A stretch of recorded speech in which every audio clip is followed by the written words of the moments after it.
नमस्कार, जय झूलेलाल। तव्हां सभिनी जो स्वागत मां अॼु जे हिन राष्ट्रीय कवयित्री सम्मेलन में कयां थी। मां कविता ईसराणी तव्हां सभिनी जे समक्ष आहियां अॼु हिकु अहिड़े ख़ासि कवयित्री सम्मेलन लाइ जंहिंमें हिंदुस्तान जे कुंड कुर्छ मां असां सां महिलाऊं जुड़ियल आहिनि, कवयित्रियूं जुड़ियल आहिनि। मां हमेशह चवंदी आहियां कि जॾहिं ईश्वर महिलाउनि जी रचना कई त ॾाढो सोची समझी करे कई।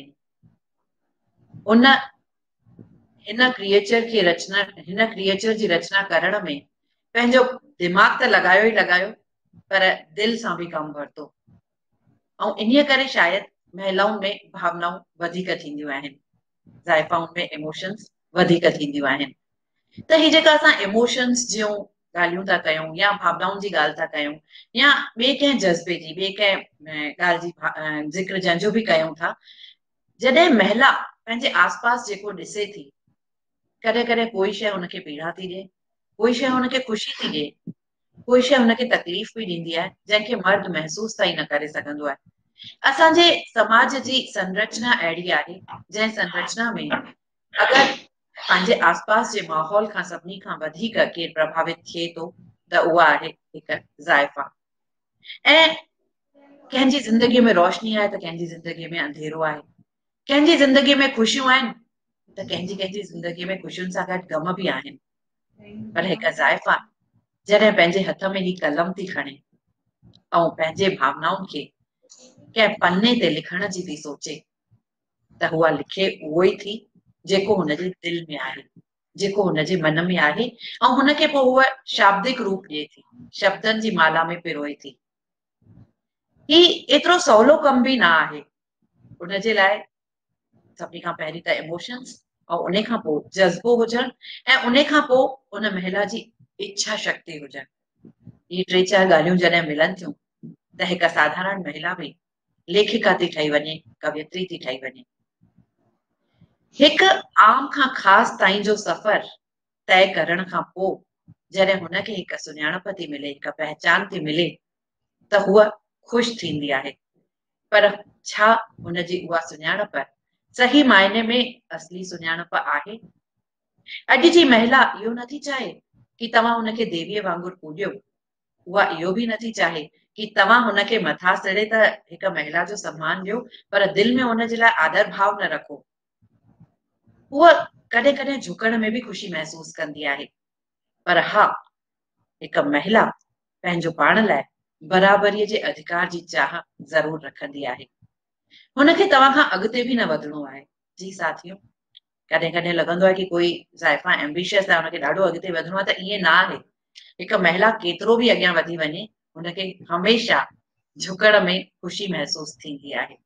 त साथियों, ही त हुई मुंहिंजे दिल जी ॻाल्हि, मुंहिंजे मन जी ॻाल्हि, पर सच थी ॿुधायांव, अॼु जेके कवयित्रियूं असां सां गॾु देश जे अलॻि अलॻि हिस्सनि मां जुड़ी रहियूं आहिनि, उहे पंहिंजे साम्हूं सिर्फ़ पंहिंजी कविता जो पाठ न कंदियूं, हू पंहिंजे दिल जी भावनाउनि खे तव्हांजे साम्हूं उकेरींदियूं। हू पंहिंजे दिल जी ॻाल्हियुनि खे तव्हां सां साझा कंदियूं यानी शेयर कंदियूं, इन उम्मीद सां कि तव्हां उन्हनि जी सभिनी ॻाल्हियुनि खे ओतिरो ई सम्मान ॾींदा जेतिरो पंहिंजी सोच खे, पंहिंजे भावनाउनि खे ॾींदा आहियो। त साथियों, अखंड सिंधु संसार जी हीअ पहल जंहिंमें अॼु असां सभु हिकु कवयित्रियुनि जी मेड़ करे रहिया आहियूं, उनमें हिकु भेरो वरी तव्हांजो स्वागत। ऐं शुरूआत करण खां पहिरीं अर्ज़ु ज़रूर कंदसि कि जंहिंखे तव्हां पसंदि था कयो, जिनखे तव्हां अञा ॿुधण था चाहियो, त उन्हनि जे लाइ पंहिंजा कमेंट्स ऐं लाइक्स मोकिलण न भुलिजो, थम्स अप कजो या तव्हां पंहिंजो प्यार मोकिलण असांखे न भुलिजो। हा, शेयर भी ज़रूर कजो कि असांजी भेनरुनि जी ॻाल्हियूं वधीक मां वधीक सभिनी सिंधियुनि ताईं पहुची सघनि। त साथियों, शुरू कंदासीं अॼु जे कवयित्री सम्मेलन खे। ऐं सभिनी खां पहिरीं मां नींड ॾियणु चाहींदसि हिकु अहिड़ी कवयित्रीअ खे जेका हीर वांगुरु थधी आहे, जेका शीतल हवा जो झोंको आहे, ॾाढो सुहिणो लिखंदी आहे ऐं अहमदाबाद मां आहे। हिननि जी हिकु बुक पब्लिश थी चुकी आहे 2017 में, ऐं जंहिंजो नालो आहे शबनम मोती। ऐं उन्हनि जी हिन किताब ते उन्हनि खे गुजरात साहित्य अकेडमी तरफ़ां इनाम भी मिलियल आहे। ऐं मां चाहींदसि कि मूंसां गॾु हिना जी स्क्रीन शेयर कर, हिना अगनानी जी। हिना जी तव्हांजो जय झूलेलाल, नमस्कार, तव्हांजो घणो घणो स्वागत। हिना जी मां चाहींदसि कि अॼु जी तव्हांजी रचना तव्हां प्रस्तुत कयो ऐं तव्हांजो घणो स्वागत आहे अखंड सिंधु संसार पारां। त ओवर टू हिना जी। जी धन्यवाद कविता जी। मां हींअर पेश करणु चाहींदसि गज़ल। जी पेश आहे। जीवन सागर खे तरण लाइ असांखे थो पतवार खपे। जीवन सागर खे तरण लाइ असांखे थो पतवार खपे।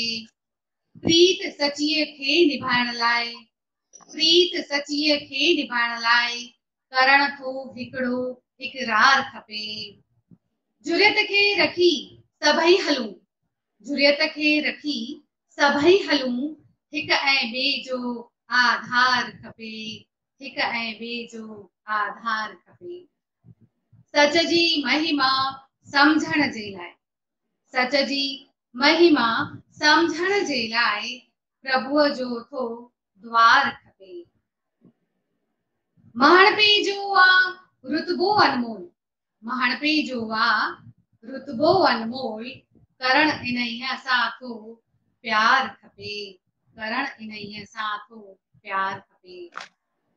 वेंदो हर को वठी राह रबानी, वेंदो हर को वठी राह रबानी, रहण असांखे भी तैयार खपे, रहण असांखे भी तैयार खपे। जीवन सागर खे तरण लाइ असांखे थो पतवार खपे। हाणे पेश आहे मुंहिंजो ॿियो गज़ल। नकाबन मिटाइण में क़ाबिल लॻे थो, तॾहिं ई हू सारे जग खे ठगे थो। वराए ॿुधिजो। नकाबन मिटाइण में क़ाबिल लॻे थो, तॾहिं ई हू सारे जग खे ठगे थो। किताबनि में मूं आ घणो कुझु पढ़ियो तब, किताबनि में मूं आ घणो कुझु पढ़ियो तब, अनुभव सच्चो ज़िंदगीअ मां मिले थो, अनुभव सच्चो ज़िंदगीअ मां मिले थो। सॼी उम्र नफ़रत में ई आ गुज़ारी, सॼी उम्र नफ़रत में ई आ गुज़ारी, मिले प्यार हाणे सा आशा रखे थो, मिले प्यार हाणे सा आशा रखे थो। अचे मुंद सरव जी जॾहिं जहां में, अचे मुंद सरव जी जॾहिं जहां में, तॾहिं वण पंहिंजा पन सभई छटे थो, तॾहिं वण पंहिंजा पन सभई छटे थो। थिए दुश्मननि जो बि तइदाद घटि कीअं, थिए दुश्मननि जो बि तइदाद घटि कीअं, अञा वेर दिल मां किथे हू कढे थो, अञा वेर दिल मां किथे हू कढे थो। लॻे चिड़चिड़ियो हू, हे वराए ॿुधिजो। लॻे चिड़चिड़ियो हू चिड़ी झटि वञे थो, लॻे चिड़चिड़ियो हू चिड़ी झटि वञे थो, तॾहिं चेड़ाए खेसि हर को खिले थो, तॾहिं चेड़ाए खेसि हर को खिले थो। थो हर को हिते चाहे पाइण सदाई, थो हर को हिते पाइण सदाई, इन्हीअ लाइ कोशिश इहा ही करे थो, इन्हीअ लाइ कोशिश इहा ही करे थो। नकाबन मिटाइण में क़ाबिल लॻे थो, नकाबन मिटाइण में क़ाबिल लॻे थो, तॾहिं ई हू सारे जग खे ठगे थो, तॾहिं ई हू सारे जग खे ठगे। वाह, छा ॻाल्हि आहे।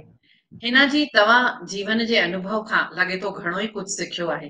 तव्हांजी ॿिन्हिनि कविताउनि में, तव्हांजी ॿिन्हिनि प्रस्तुतियुनि में मूंखे जेका हिकु ख़ासि ॻाल्हि नज़र आई कि तव्हां चयो जीवन सागर खे तरण लाइ असांखे को पतवार खपे। यानी तव्हां किथे त इहो ज़ाहिर कयो आहे कि असां स्त्री जेका आहे उनखे किथे न किथे थोड़े सहारे जी, थोड़े सपोर्ट जी ज़रूरत आहे। ऐं इहा हिक तर सच्चाई बि आहे। असां केतिरो बि चऊं स्त्री अॻियां वधी वई आहे, पर उनखे जॾहिं हिक पतवार मिले थी, हिकु सपोर्ट मिले थो, हिकु सहारो मिले थो, त शायदि उहा आसमान में सितारनि वांगुरु चमकण में उनखे देरि नथी लॻे। त भेना जी, ॾाढी सुहिणी प्रस्तुति तव्हांजी। मां चाहींदसि तव्हां असां सां गॾु स्क्रीन ते बिल्कुलु रहो ऐं असांजे ॿिए जेके कवियत्रियूं अचण वारियूं आहिनि उन्हनि खे दाद बि ज़रूरु ॾियो। ऐं मां चाहींदसि कि जीअं बैक स्टेज हींअर कमला गोखलानी जी ऐं नीलू मेघ जी मौजूद आहिनि, नादिया मसन जी मौजूद आहिनि, उहे मूंसां गॾु स्क्रीन शेयर कनि। ऐं मां हिन श्रृंखला में हाणे आमंत्रित करणु चाहींदसि उन शख्सियत खे जेका ॾाढी वॾी शख्सियत आहे, शिक्षा जे क्षेत्र में हुननि वरियनि खां पंहिंजो योगदान ॾिनो आहे। इहो ई न, हुननि जी लेखनीअ जा असां सभु क़ायल आहियूं। जी दीदी कमला गोखलानी। कमला दीदी, घणो घणो स्वागत आहे तव्हांजो अखंड सिंधु संसार पारां। कमला दीदी जे बारे में ॿुधायां त न सिर्फ़ हिननि जूं कविताऊं, मां तव्हांजी ॻाल्हि कयां त मां हमेशह जेका हिकु पंहिंजे मन जी ॻाल्हि चवंदी आहियां उहा इहा कि असांजी ज़िंदगीअ में रोशनीअ सां गॾु गॾु जॾहिं ऊंदहि ईंदी आहे तॾहिं उन वक़्त ते कविता ई असांखे सेखारींदी आहे। कविता मां न, कविता मतलब पोइट्री, उहा कविता ही असांखे सेखारींदी आहे। जॾहिं असां कंहिं मुक़ाम ते पहुची करे इहो ॾिसंदा आहियूं कि ॿियनि जे चोट सां असांखे जेको धक मिलियो आहे, असांखे जेका तकलीफ़ मिली आहे, उन तकलीफ़ सां भले ई असांजूं अखियूं भरिजी थियूं अचनि, पर असांजे उन लुड़कनि खे असांखे हिक तरफ़ रखे करे असांखे अगरि असली कविता जी शुरूआत करणी आहे त मुर्क खे बि हुन सां गॾु खणणो पवंदो। ऐं उन्हनि लुड़कनि ऐं मुर्क खे ॿिन्हिनि जे सामंजस्य सां जेको प्रोडक्ट थो ठहे, मां मञंदी आहियां कि उहा कविता हूंदी आहे।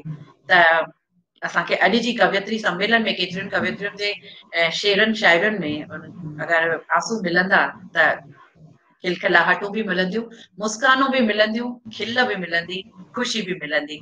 त कमला दीदी लाइ मां चवणु पई चाहियां कि कमला दीदी जी जॾहिं मां कहाणियूं पढ़ंदी आहियां, तव्हांजी जेके मां आखाणियूं पढ़ियूं आहिनि, उहे मुंहिंजे दिलि जे हिक कुंड में मां संभाले रखियूं आहिनि। ऐं आई हैव प्लान कि जीअं ई मां पाण खे रोके नथी सघां इहा ॻाल्हि तव्हां सभिनी सां शेयर करण सां, कि जीअं ई मां थोरो सो फारिग थींदमि मां उन्हनि कहाणियुनि ते कमु करण वारी आहियां। छो त तव्हांजूं कहाणियूं, जेके स्त्रीअ जे चरित्र तव्हांजे नज़रिए सां ॾिठो आहे, सचमुच उहो अद्भुत आहे, अद्भुत। कमला दीदी तव्हांजो स्वागत आहे। मां चाहींदसि जी जी जी हाणे मां चाहींदसि कि तव्हां अॼु असांजे साम्हूं तव्हांजूं कविताऊं प्रस्तुत कयो ऐं असां सभु तव्हांजी कहाणियुनि सां त इंस्पायर्ड आहियूं। अॼु पूरे हिंदुस्तान जा जेके साहित्य प्रेमी आहिनि उहे सभु तव्हांजी कविताउनि खे ॿुधंदा। त मां चाहींदसि कि चङो आहे, सभु कुझु चङो ई थींदो। ऐं जीअं त तव्हांजे पहिरीं कविता जो शीर्षक बि आहे चङो आहे, त हीअ हिकु स्त्रीअ जी नज़र आहे कि हू पंहिंजे आसे पासे सभु कुझु चङाईअ में थी ॾिसे, चाकाईअ में थी ॾिसे। दीदी कमला गोखलानी। महिरबानी कविता। चङो आ मुंहिंजी कविता जो उनवान आहे। हाय हाय करे जीअण खां, हाय हाय करे जीअण खां वाह वाह करण चङो आ। हाय हाय करे जीअण खां वाह वाह करण चङो आ। कटजी हयाती वेंदी मुर्की कटण चङो आ। कटजी हयाती वेंदी मुर्की कटण चङो आ। कर्मनि जी रेख आहे पत्थर ते लीक, छा थियो? कर्मनि जी रेख आहे पत्थर ते लीक, छा थियो? पोखियल त आहे पंहिंजो, पोखियल त आहे पंहिंजो, ख़ुशि थी लुणण चङो आ। हाय हाय करे जीअण खां वाह वाह करण चङो आ। दोस्तो, सुख आहे सिज ब पाछा, सुख आहे सिज ब पाछा, दुख भी न रहंदो दाइम। सुख आहे सिज ब पाछा, दुख भी न रहंदो दाइम। वहलूर छो वञी थो, वहलूर छो वञी थो, धीरज धरण चङो आ। कर्मनि जे कंप्यूटर ते आ दर्ज हर को लेखो, कर्मनि जे कंप्यूटर ते आ दर्ज हर को लेखो। वायरस न पर कटे को, वायरस न पर कटे को, भोगे छुटण चङो आ। हाय हाय करे जीअण खां वाह वाह करण चङो आ। सूरनि जूं सूरतूं सौ, सूरनि जूं सूरतूं सौ, सुख जूं बि मञ हज़ारे। सूरनि जूं सूरतूं सौ, सुख जूं बि मञ हज़ारे। सुॾकनि शिकायतुनि खां मारण सुखनि चङो आ। सुॾकनि शिकायतुनि खां मारण सुखनि चङो आ। तौफ़ीक़ तो में नाहे, तौफ़ीक़ तो में नाहे, बदली जो हालत उनखे कर ठाह हल जिठे की, कर ठाह हल जिठे की, मोरण त मन चङो आ। हाय हाय करे जीअण खां वाह वाह करण चङो आ। ॾिस हर सिंगार जो गुल किन खिणनि लाइ टिड़े थो। ॾिस हर सिंगार जो गुल किन खिणनि लाइ टिड़े थो। खुशबूए सूंह सौंफे, खुशबूए सूंह सौंफे, सभ में वंडण चङो आ। हाय हाय करे जीअण खां वाह वाह करण चङो आ। कटजी हयाती वेंदी मुर्की कटण चङो आ। दोस्तों हाणे हिकु ॿ पंजकरो पेश करियां थी जेका मुंहिंजी फेवरेट सिंफ आहे, जंहिंखे प्रभु वफ़ा साहब घणे में घणो जिन खे लिखियो हो। असांजो अविश्वास बुलंद अॼु जी हालात ते आहे। असांजो अविश्वास बुलंद कंदो छा बीमारीअ जो कहर, कंदो छा बीमारीअ जो कहर, अगरि मालिक जी साण महर महकंदो महकंदो ख़ुशियुनि सां आगंद। असांजो अविश्वास बुलंद दुखनि जा दाव सभई दिल भर, दुखनि जा दाव सभई दिल भर बणिया फतकी सभु लाश, खटियो आ आस साण विश्वास, था सहकनि सूर सभई काफ़िर, दुखनि जा दाव सभई दिल भर। ॿियो पंजकरो आहे आ हीअ ई दुनिया सुख जो हंधि, आ हीअ ई दुनिया सुख जो हंधि, मिलन भल दुखन संदा अंबार, हयाती लगे भूमि ते बार, महकंदो महकंदो तब सुख सां आगंद, आ हीअ ई दुनिया सुख जो हंधि। सुभाणे जी चिंता थम कीन, सुभाणे जी चिंता थम कीन, सताइण जी थींदसि का हद, मूं अॼु खे मारियो आ बेहद, मूं अॼु खे मारियो आ बेहद, अथम चिंता या उल्को भी न, सुभाणे जी थम चिंता की न। आखिरी पंजकरो आहे दोस्तों, जगत आ बेशक ही फानी, जगत आ बेशक ही फानी, मगर हर पल जो आनंद मान, मगर हर पल जो आनंद मान, ॾिठो कहीं थियणो छाए सुभाण, अमर कर हर आनंद जानी, अमर कर हर आनंद जानी, जगत आ बेशक ही फानी, जगत आ बेशक ही फानी। मेहरबानी दोस्तों।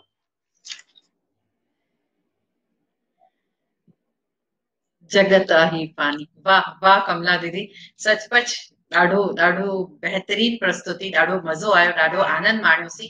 ऐं तव्हां जेका ॻाल्हि चई कि हाय हाय करण खां वाह वाह करण चङो आहे, त हिन ॻाल्हि ते मां बि एग्री थी कयां, छो त हाय हाय कंदासीं चवंदा आहिनि असांजे आस पासे में ऑरा उहो ई थी वेंदो आहे जेको असांजे मन जी सोच हूंदी आहे या जेके असांजा अखर था निकिरनि।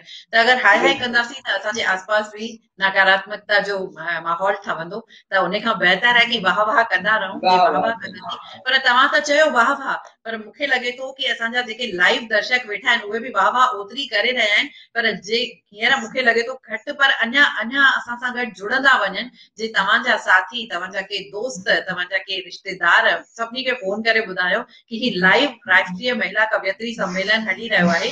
तव्हां इहो ॾिसो कि ही जेको तव्हां पंहिंजे कविता में ज़िक्र बि कयो, तव्हां पंहिंजी प्रस्तुति में ज़िक्र बि कयो कि कोरोना जो कहर, त कोरोना जो कहर, ही कोरोना कहर ज़रूर बणिजी आयो आहे, पर असां सिंधियुनि इन कहर खे कीअं ईश्वर जी महर सम्झी करे क़बूलियो आहे, ऐं कीअं उन महर सां गॾु असां लाइव प्रोग्राम्स जे ज़रिए हिन मौक़े जो फ़ाइदो वठी रहिया आहियूं। असां हिन टाइम खे, हिन वक़्त खे पंहिंजे लाइ अपॉर्चुनिटी ठाहे छॾियोसीं।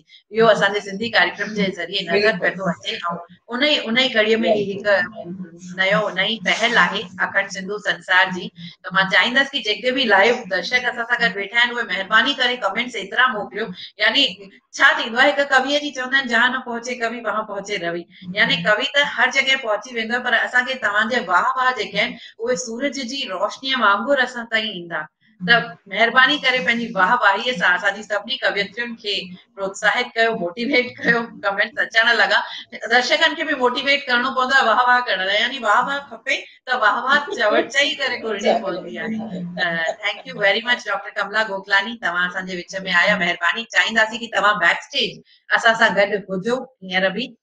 साथियों, सावण जो महीनो हली रहियो आहे। मां हमेशह चवंदी आहियां कि ही महीनो, ही बरसात जो मौसम, मिट्टीअ जी सौंधी सौंधी खुशबू ऐं जॾहिं पाणी जूं बूंदियूं किरी करे असांखे पिसाईंदियूं आहिनि त उन अनुभूतिअ जो, उन भावना खे शब्द नथा पाराए सघनि।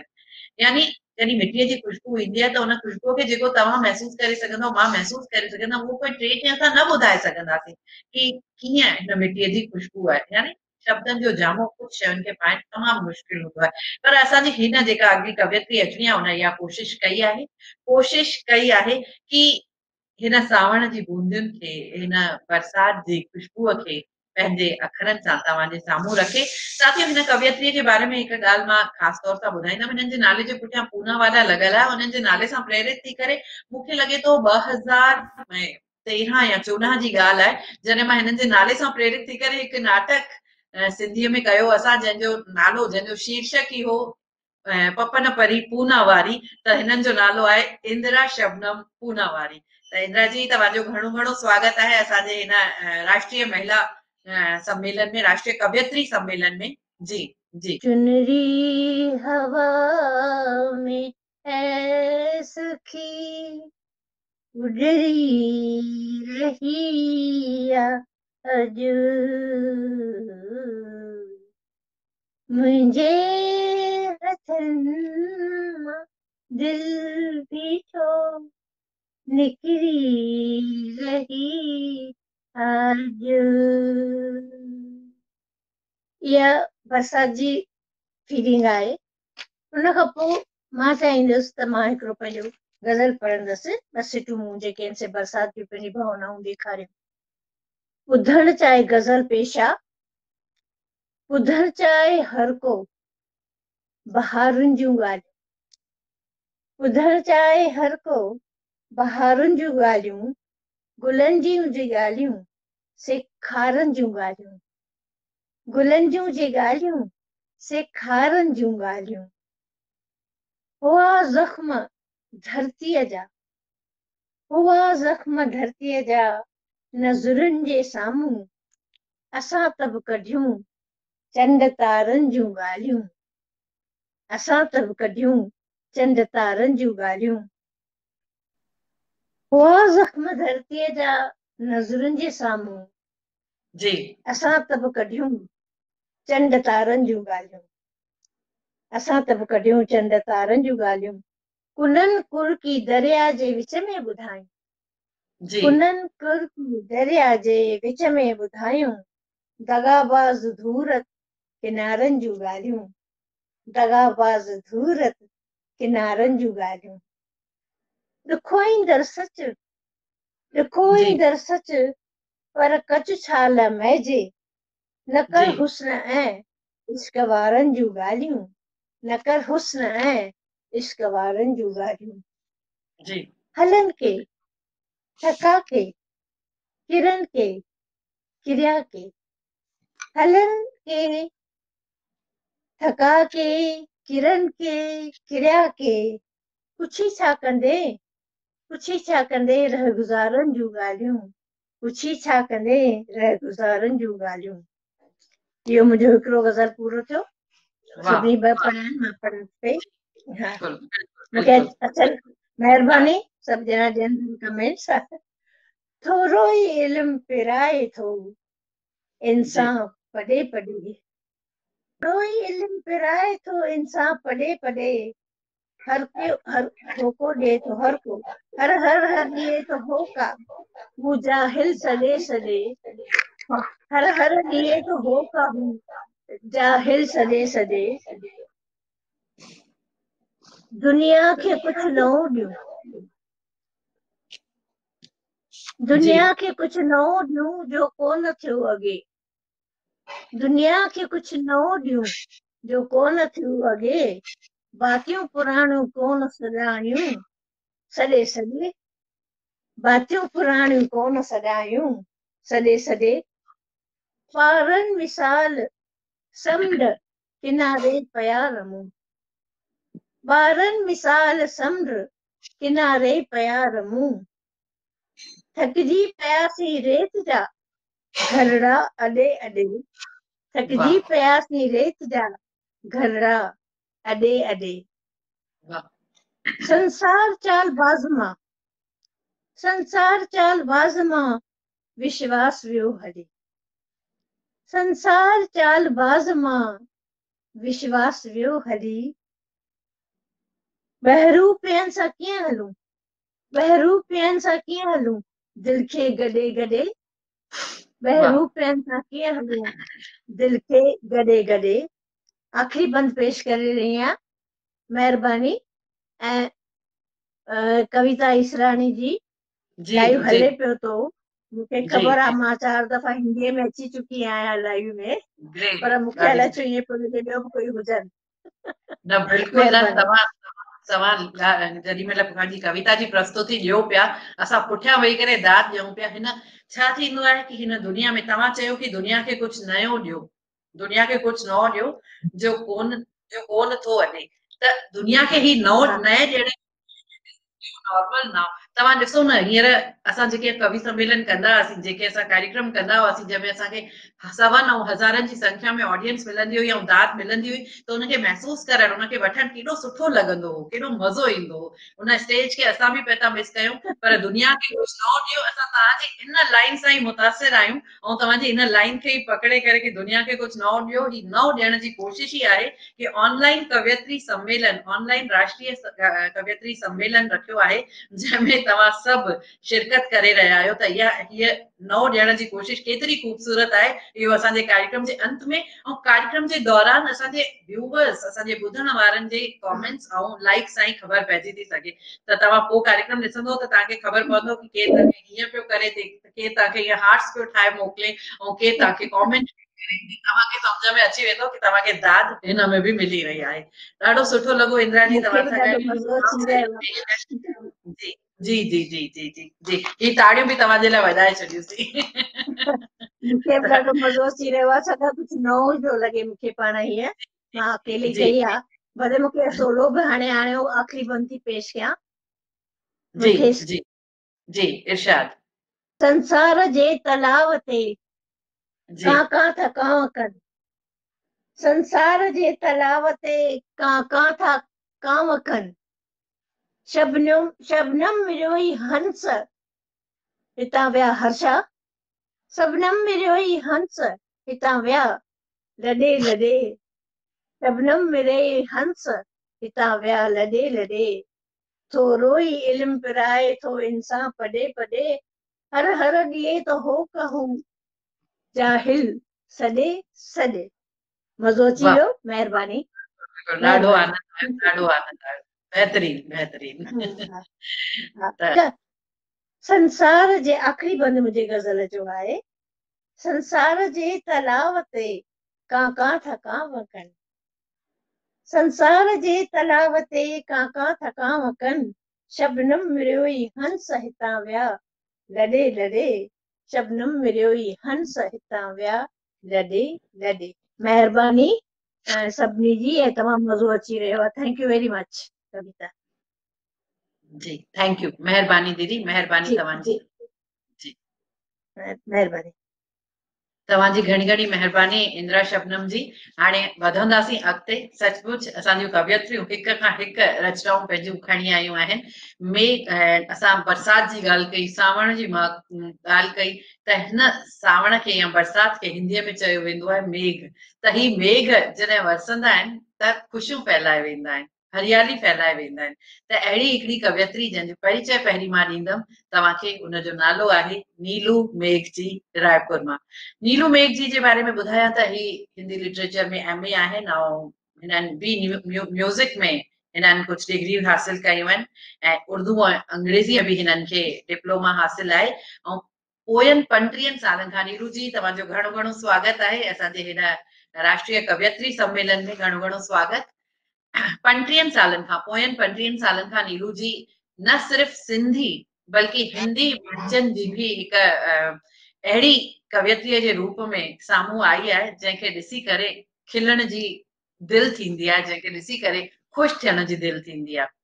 उहो इन करे छो त हिननि जूं जेके रचनाऊं आहिनि, हिननि जूं जेके प्रस्तुतियूं आहिनि, उन्हनि में खिल ख़ुशीअ सां गॾु इमोशन्स भरे भरे बिल्कुलु असां कुझु प्रोडक्ट कुझु ठाहींदा आहियूं, घर में कोई रेसिपी बि तयारु करणी हूंदी आहे त केतिरियूं शयूं पइजंदियूं आहिनि। त नीलू जी जे बि हर प्रस्तुतीअ में हर रचना में इमोशन्स जो हर पहलू नज़र ईंदो आहे। हिननि ज़िंदगीअ खे ॾाढो क़रीब सां ॾिठो आहे, इहो असांखे सुठे तरह सम्झ में ईंदो आहे। ऐं जेके मां इनामनि जी ॻाल्हि कयां, हिननि जे बारे में अगरि मां ॿुधायां त ॾाढो वॾो प्रोफाइल आहे। हिननि खे केतिरा इनाम मिली चुका आहिनि। इलाहाबाद जे भारती परिषद प्रयाग सां काव्य भारती एज़ाज़, साहित्य संगम इलाहाबाद जे पारां सरस्वती हिरण एज़ाज़ मिली चुको आहे ऐं AIPC हैदराबाद सां उर्दू लेखन जे लाइ हिननि खे बेगम समारोह एज़ाज़ मिली चुको आहे। बिहार जो कोई इनाम मिली चुको आहे। ऐं राष्ट्रीय चैनल ते हिननि जी हिकु हासिलात जेका आहे, जेको ॿुधाइण में मां फ़खुर थी महसूस कयां कि हिननि राष्ट्रीय यानी नेशनल चैनल्स ते भी दीदीअ जूं प्रस्तुतियूं थी चुकियूं आहिनि। नीलू जी तव्हांजो घणो घणो स्वागत आहे असांजे हिन राष्ट्रीय कवयत्री सम्मेलन में। स्वागत। मां चाहींदसि कि तव्हां पंहिंजी प्रस्तुतियूं ॾियो हाणे। ही तव्हांखे नीलू जी कुझु अची करे कुझु सीखूं ज़रूर ॾींदी। वॾा आहिनि ऐं पहिरीं ॻाल्हि मां चयमि ज़िंदगीअ खे क़रीब सां ॾिठो अथऊं त क़रीब सां ॾिसण जे करे अनुभव ॾाढा अथनि ऐं तव्हांखे पंहिंजे अनुभव जे ज़रिए ही ॿुधाईंदी कि छा ज़िंदगीअ में करणु खपे। भटकऊं न, फोकस्ड रहूं। नीलू जी। शुक्रिया, महिरबानी कविता, ॾाढो सुठो बढ़िया हलाए रही आई। वाधायूं तव्हांखे ऐं ज्ञान भाया खे बि, उन्हनि खे बि वाधायूं। हिकु गज़ल तव्हांजे साम्हूं रखां थी ऐं हुनजो मतिलो आहे, पंहिंजा पंहिंजा दर्द न ॻायो, पंहिंजा पंहिंजा दर्द न ॻायो, दुनिया जा बि हाल ॿुधायो। पंहिंजा पंहिंजा दर्द न ॻायो, दुनिया जा बि हाल ॿुधायो। आह ग़रीबा कहर खुदाई, आह ग़रीबा कहर खुदाई, कंहिंखे एॾो बि न सतायो, कंहिंखे एॾो बि न सतायो। पाण डुको था ठीक आ लेकिन, पाण डुको था ठीक आ लेकिन, ॿियनि खे कीन कॾहिं केरायो, ॿियनि खे कीन कॾहिं केरायो। ऐं हे शेर ॾिसंदा, विझी कटोरे में हिकु पैसो, विझी कटोरे में हिकु पैसो, दानवीर जा वंश सॾायो। विझी कटोरे में हिकु पैसो, दानवीर जा वंश सॾायो। बणजी ॾिसो तव्हीं भागीरथ, बणजी ॾिसो तव्हीं, बणजी ॾिसो तव्हीं भागीरथ। जिकाई गंगा वहायो, प्रेम जिकाई गंगा वहायो। ऐं मक्तो रखां थी, चेहरो चेहरो किताब थींदो आ, चेहरो चेहरो किताब थींदो आ, चेहरो चेहरो किताब थींदो आ। ऐं तव्हांखे पतो आहे त भई मां तरन्नुम में हमेशह पंहिंजी कविताऊं पढ़ंदी आहियां, पाठ कंदी आहियां। हीअ गज़ल बि तव्हांजे साम्हूं रखां थी ऐं तरन्नुम में पढ़ां थी। इजाज़त आहे? इजाज़त आहे न? बिल्कुलु बिल्कुलु बिल्कुलु। हित हुत हर महफिल में आही, हित हुत हर महफिल में आही, हित हुत हर महफिल में आही, तू ही तू हिन दिल में आही, तू ही तू हिन दिल में आही। छा तुंहिंजी तारीफ़ कयां मां, छा तुंहिंजी तारीफ़ कयां मां, तू ही तू बिस्मिल में आही, तू ही तू बिस्मिल में आही। शेर संदा, हर कंहिं जा तूं भाग जगाई, हर कंहिं जा तूं भाग जगाई, छो तूं खुद मुश्किल में आही, छो तूं खुद मुश्किल में आही। ऐं हे शेर बि तव्हांजो ध्यानु चाहियां थी, ख़ासि करे तव्हां ॿुधंदा हिनखे, केरु ॿुधे तुंहिंजी फरियादूं, केरु ॿुधे तुंहिंजी फरियादूं, केरु ॿुधे तुंहिंजी फरियादूं, ॿोड़नि जी महफ़िल में आहीं, ॿोड़नि जी महफ़िल में आहीं। ऐं ये आख़िरी शेर बि तव्हांजे साम्हूं रखां थी, मक्ते जो शेर। सब्र जो पैमानो छलके थो, सब्र जो पैमानो छलके थो, सब्र जो पैमानो छलके थो, तूं कहिड़ी गफ़लत में आहीं, तूं कहिड़ी गफ़लत में आहीं, हित हित हर महफ़िल में आहीं, तूं ही तूं हिन दिल में आहीं। शुक्रिया, महिरबानी। अचे वाह पई नीलू आवाज़? जी, वाह, सचमुच जी जी जी जी, बहितरीन, तमामु बहितरीन।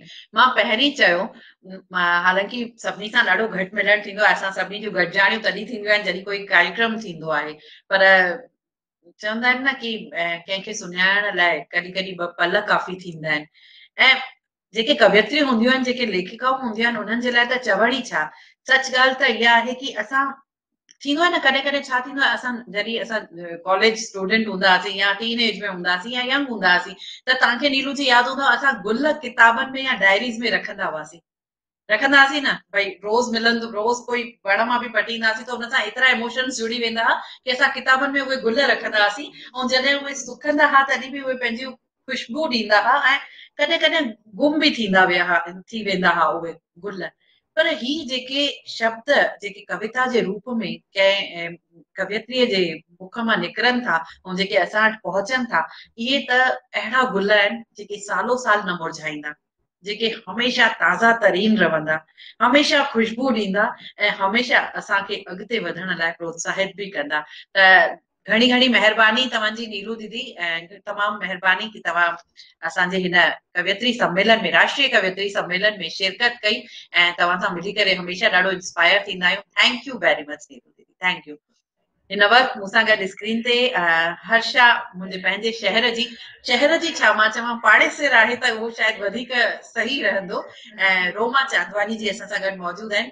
सभिनी खां पहिरीं त हर्षा जे बारे में मां ॿुधाइण चाहींदसि कि हर्षा जेका आहे उमिरि जी अञा ॾाढी नंढी आहे हिनखे, पर लिखण न तमामु जल्दी शुरू कयो ऐं हिन वक़्तु ॾाढी पुख़्ताईअ सां पंहिंजी कंहिं बि रचना खे प्रस्तुत कंदी आहे।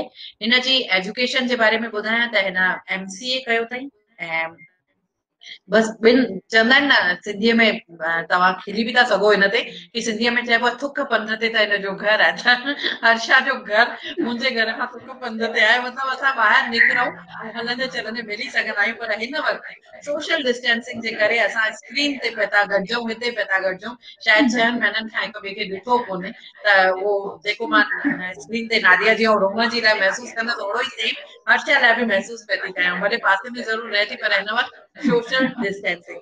त हर्षा जेका आहे हिन वक़्तु मां तव्हांखे ॿुधाइण चाहींदसि, हुनजी अॻिली प्रस्तुति हर्षा जी थींदी, ऐं हर्षा मध्य प्रदेश सिंधु भवन ट्रस्ट खां उत्कृष्ट लेखन हेतु हिनखे सम्मानित कयो वियो आहे। आकाशवाणी भोपाल खां असां यदा कदा हिनजी आवाज़ ॿुधंदा आहियूं। हिननि खे हर्षा अॼु जेको हींअर पहिरियों कवियत्रियूं प्रस्तुति ॾेई वियूं, उन्हनि जो चवणु हो कि असां हाय हाय न कयूं, वाह वाह कयूं। कंहिं इहो चयो कि धीरज धरण सुठो आहे, त कंहिं असांखे सिख ॾिनी कि असां विश्वास पंहिंजो बुलंद कयूं ऐं विश्वास बुलंद करे ई कुझु सुठो करे सघंदासीं। त हर्षा जो बि कुझु अहिड़ी सोच आहे कि जेको महिलाउनि लाइ चयो वेंदो आहे न कि जिते 4 गॾिजंदियूं आहिनि उते ॻाल्हियूं करण वेही रहंदियूं आहिनि या बुराई करण वेही रहंदियूं आहिनि, जबकि इहा सच्चाई कोन्हे। जेको महिलाउनि जे बारे में सच आहे उहो पुरुषनि जे बारे में बि सच आहे। मर्द बि इहो ई कंदा आहिनि, पर महिलाउनि खे खाली उन्हनि जे लाइ चयो वेंदो आहे। त सच इहो आहे कि हर्षा जी सोच बि आहे कि पराई पचर में पवण सां छा थींदो, त पराई पचड़ में घुसण में कुझु न वरणो आहे, कुझु न मिलणो आहे। पर अगरि असां हिक ॿिए जे विच में उल्फत वधाइण जी कोशिश कयूं त शायदि उन सां कुझु नतीजा सुठा अची सघनि। त ओवर टू हर्षा, ऐं हर्षा खे चाहींदसि कि उहा पंहिंजी रचना प्रस्तुत करे। घणी महिरबानी कविता दीदी। बस जीअं तव्हां आगाज़ कराई छॾियो आहे त कयूं था शुरूआत। पराई पचर छॾ रुसाइण जी ॻाल्हियूं, पराई पचर छॾ रुसाइण जूं ॻाल्हियूं, इहे सिर्फ़ कुल्फत वधाइण जूं ॻाल्हियूं। पराई पचर छॾ रुसाइण जूं ॻाल्हियूं, इहे सिर्फ़ कुल्फत वधाइण जूं ॻाल्हियूं। वधण ॾेस पंहिंजे जिदम ते वधे थो, वधण ॾेस पंहिंजे जिदम ते वधे थो। छॾे ॾे इहे तूं किराइण जूं ॻाल्हियूं, छॾे ॾे इहे तूं किराइण जूं ॻाल्हियूं। अधूरी कहाणी अधूरा फसाना, अधूरी कहाणी अधूरा फसाना। वणनि था न कर से विसारण जूं ॻाल्हियूं, हुयो ख़ुशि सदा हाल दिल जा हो रे, हुयो ख़ुशि सदा हाल दिल जा हो रे। करे थो छो हाणे लिकाइण जूं ॻाल्हियूं, पराई पचर छॾ रुसाइण जूं ॻाल्हियूं, इहे सिर्फ़ कुल्फत वधाइण जूं ॻाल्हियूं। अॻिते पेश आहे। मुसीबत अचे थी त वञणी बि आहे, मुसीबत अचे थी त वञणी बि आहे।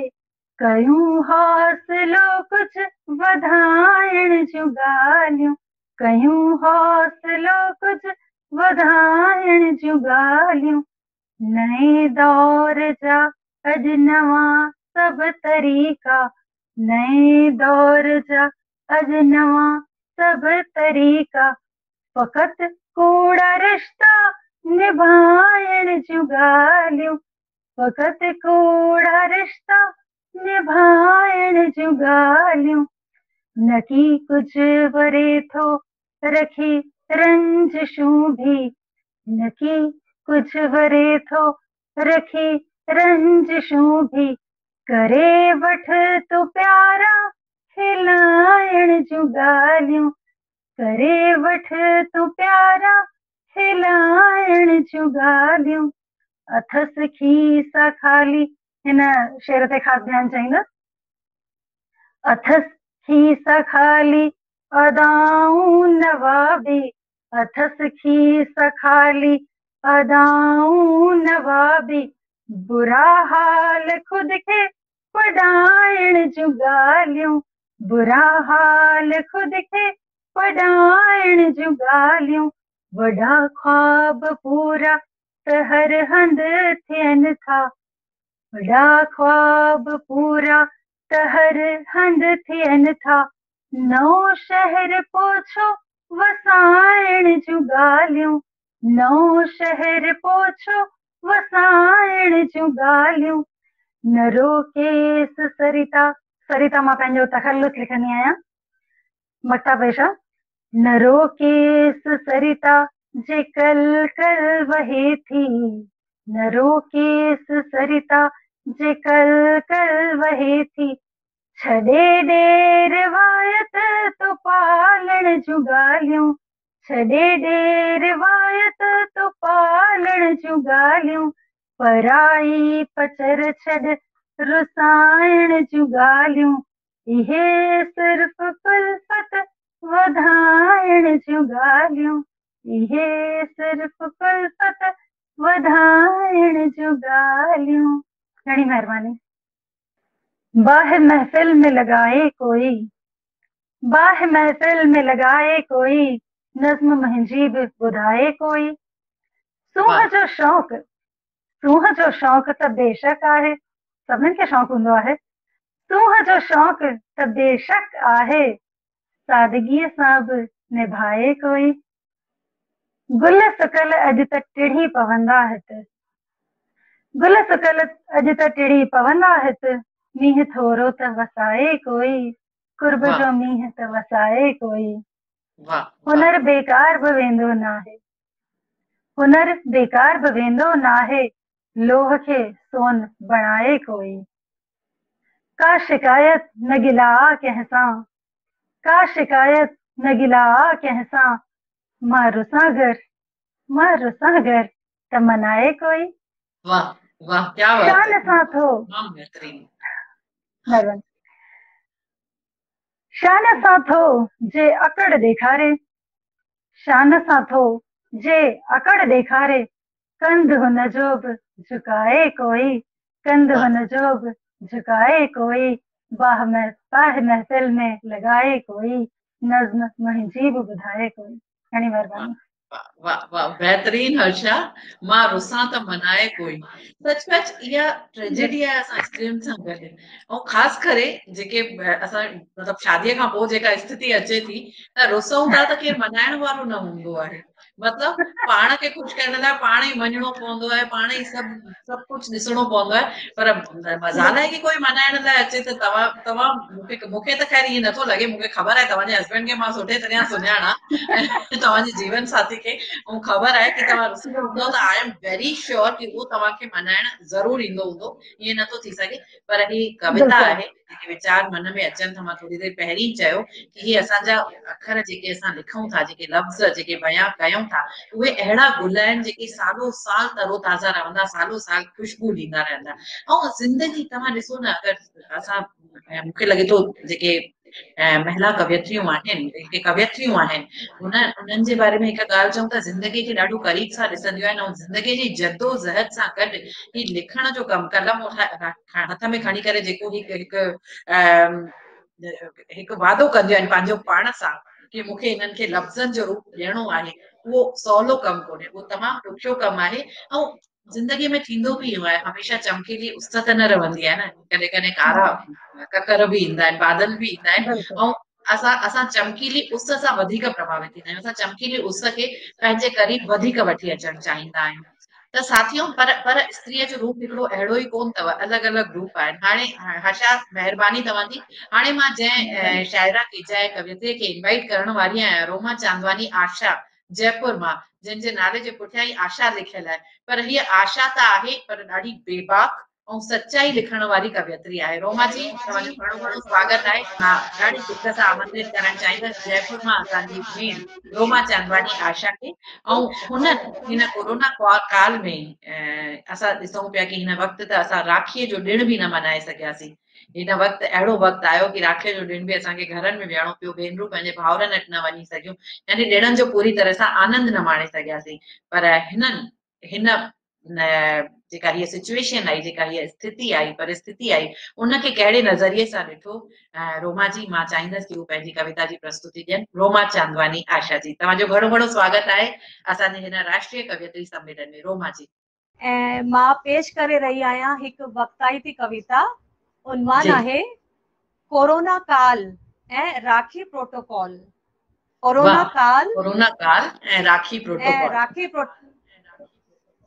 जी जी जी, पेश है स्वागत आहे, कविता। स्वागत आहे। जी जी, स्वागत आहे। भाउरों तव्हीं घर ते ही रहजो, भाउरों तव्हीं घर ते ही रहजो, मिलण ख़ातिर ॿाहिरि न निकिरजो। भाउरों तव्हीं घर ते ही रहजो, मिलण ख़ातिर ॿाहिरि न निकिरजो। पंहिंजो ऐं पंहिंजनि जो ख़्याल रखजो, पंहिंजो ऐं पंहिंजनि जो ख़्याल रखजो। दिल वञे या मन न लॻे, दिल न वञे या मन न लॻे, महालक्ष्मीअ जा सॻड़ा, महालक्ष्मीअ जा सॻड़ा खणजो, पंहिंजी जी कराईअ ते पाण ॿधजो। महालक्ष्मीअ जा सॻड़ा खणजो, पंहिंजी कराईअ ते पाण ॿधजो। केसर जो तिल्क मथे ते हणजो, केसर जो तिल्क मथे ते हणजो, भौरों तवी घर ते ही रहजो। वाह। समय थोरो ॾुखियो थो हलजे, समय थोरो ॾुखियो थो हलजे, हिम्मत न हारजो। सब्र जो दामन झले रखजो। समय थोरो ॾुखियो थो हलजे, हिम्मत न हाराइजो। सब्र जो दामन झले रखजो। फर्ज पंहिंजो कॾहिं न भुलजो, फर्ज पंहिंजो कॾहिं न भुलजो, भौरों तवी घर ते ही रहजो। तंदुरुस्ती 100 नियामत थी चइजे, तंदुरुस्ती 100 नियामत थी चइजे, बाज़ारी मिठाइयूं खरीदे न आणजो। तंदुरुस्ती 100 नियामत थी चइजे, बाज़ारी मिठाइयूं खरीदे न आणजो।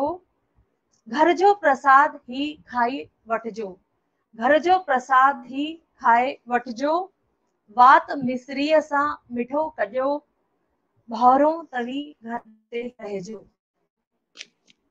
ढोंग ॾेखाव सां पासीरो रहजो, ढोंग ॾेखाव खां पासीरो रहजो, ॾे वठ जे चक्कर में न पइजो। ढोंग ॾेखाव खां पासीरो रहजो, ॾे वठ जे चक्कर में न पइजो। नंढड़ी ॻाल्हि आ उदास न थिजो, नंढड़ी ॻाल्हि आ उदास न थिजो। दुख सूर सभु सहजी वञिजो, दुख सूर सभु सहजी वञिजो, भौरों तवी घर ते ही रहजो। ॿियनि भेनरुनि खां बि समान मेड़जो, ॿियनि भेनरुनि खां बि समान मेड़जो। नारियुनि जी रखिया लाइ आवाज़ उथारजो, नारियुनि जी रखिया लाइ आवाज़ उथारजो।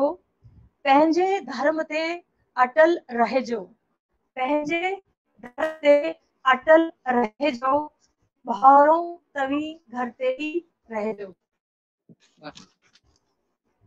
लाहन चाड़न सां हियाओ न भरजो, लाहन चाड़न सां न भरजो। सोमान गैरत खे सहेजे रखजो, लाहन चाड़न सां हियाओ न भरजो। सोमान गैरत खे सहेजे रखजो। घाटे नुक़सान खां हरगिज़ न घबराइजो, घाटे नुक़सान खां हरगिज़ न घबराइजो। डोर दातार जे हथन में रखजो, डोर दातार जे हथन में रखजो, भौरी घर ते ही रहजो। वॾी हयाती शल सभई माणजो, वॾी हयाती शल सभई माणजो। पेरे पई वॾनि सां आसीसूं वठजो, पेरे पई वॾनि खां आसीसूं वठजो। तकल्लुफ़ नाहे का तकड़ न कजो, तकल्लुफ़ नाहे का तकड़ न कजो। हिन साल मानस राखी क़बूल जो, हिन साल मानस राखी क़बूल जो, भौरों तवी घर ते ही रहजो। मिलण खातिर पारा निकिरजो, पंहिंजो पंहिंजनि जो ख्याल रखजो, भौरों तवी घर ते ही रहजो, भौरों तवी घर ते ही रहजो। महिरबानी। बेहतरीन पेशकश रोमा जी, ॾाढी सुहिणी। भाउरो तव्हां घर ते ही रहजो। तव्हांजी घणी घणी महिरबानी। सचमुच भाउरनि जे लाइ जेके इमोशन्स, जेके भावनाऊं भेनरुनि जे दिलुनि में हुआ, उन्हनि सभिनी भेनरुनि जी भावनाऊं तव्हां हिन कविता ज़रिए भाउरनि ताईं पहुचायूं, हुनजे लाइ थैंक यू वेरी मच। साथियों, चवंदा आहिनि कि ज़िंदगीअ में बेताबियूं न हुजनि त सुकून कहिड़ो, यानी बेताबियूं न हुजनि त सुकून जो मतिलबु छा, समझदारी न हुजे त जुनून कहिड़ो, ऐं चुनौतियूं न हुजनि त जीत जो कहिड़ो मज़ो, झगड़ो न हुजे त प्यार जो कहिड़ो मज़ो। त ही जेकी ॻाल्हियूं असां कयूं था, चुनौतियूं, जीत, झगड़ा, प्यार या बेताबियूं, सुकून, ये सभु ज़िंदगीअ जा हिस्सा आहिनि ऐं ज़िंदगीअ जा हिस्सा बणिजी करे असांखे कॾहिं हेठि त कॾहिं मथे कंदा आहिनि, कॾहिं असांखे मोटिवेट करे वेंदा आहिनि त कॾहिं थोरो सो निराश करे वेंदा आहिनि। चवंदा आहिनि न करे सघंदे ख़ुशियुनि जे समुंड जी सैर न करे सघंदे ख़ुशियुनि जे समुंड जी सैर, अगरि दुखनि जे दरिया में तो ॿुॾी न ॾिठो आहे। यानी तव्हां ख़ुशियुनि खे तॾहिं महसूस करे सघंदा जॾहिं तव्हां दुख खे भोॻियो हूंदो या दुख खे महसूस कयो हूंदो। त ही सुख दुख ज़िंदगीअ जा ॿ पहलू आहिनि, ज़िंदगीअ जा ॿ हिस्सा आहिनि।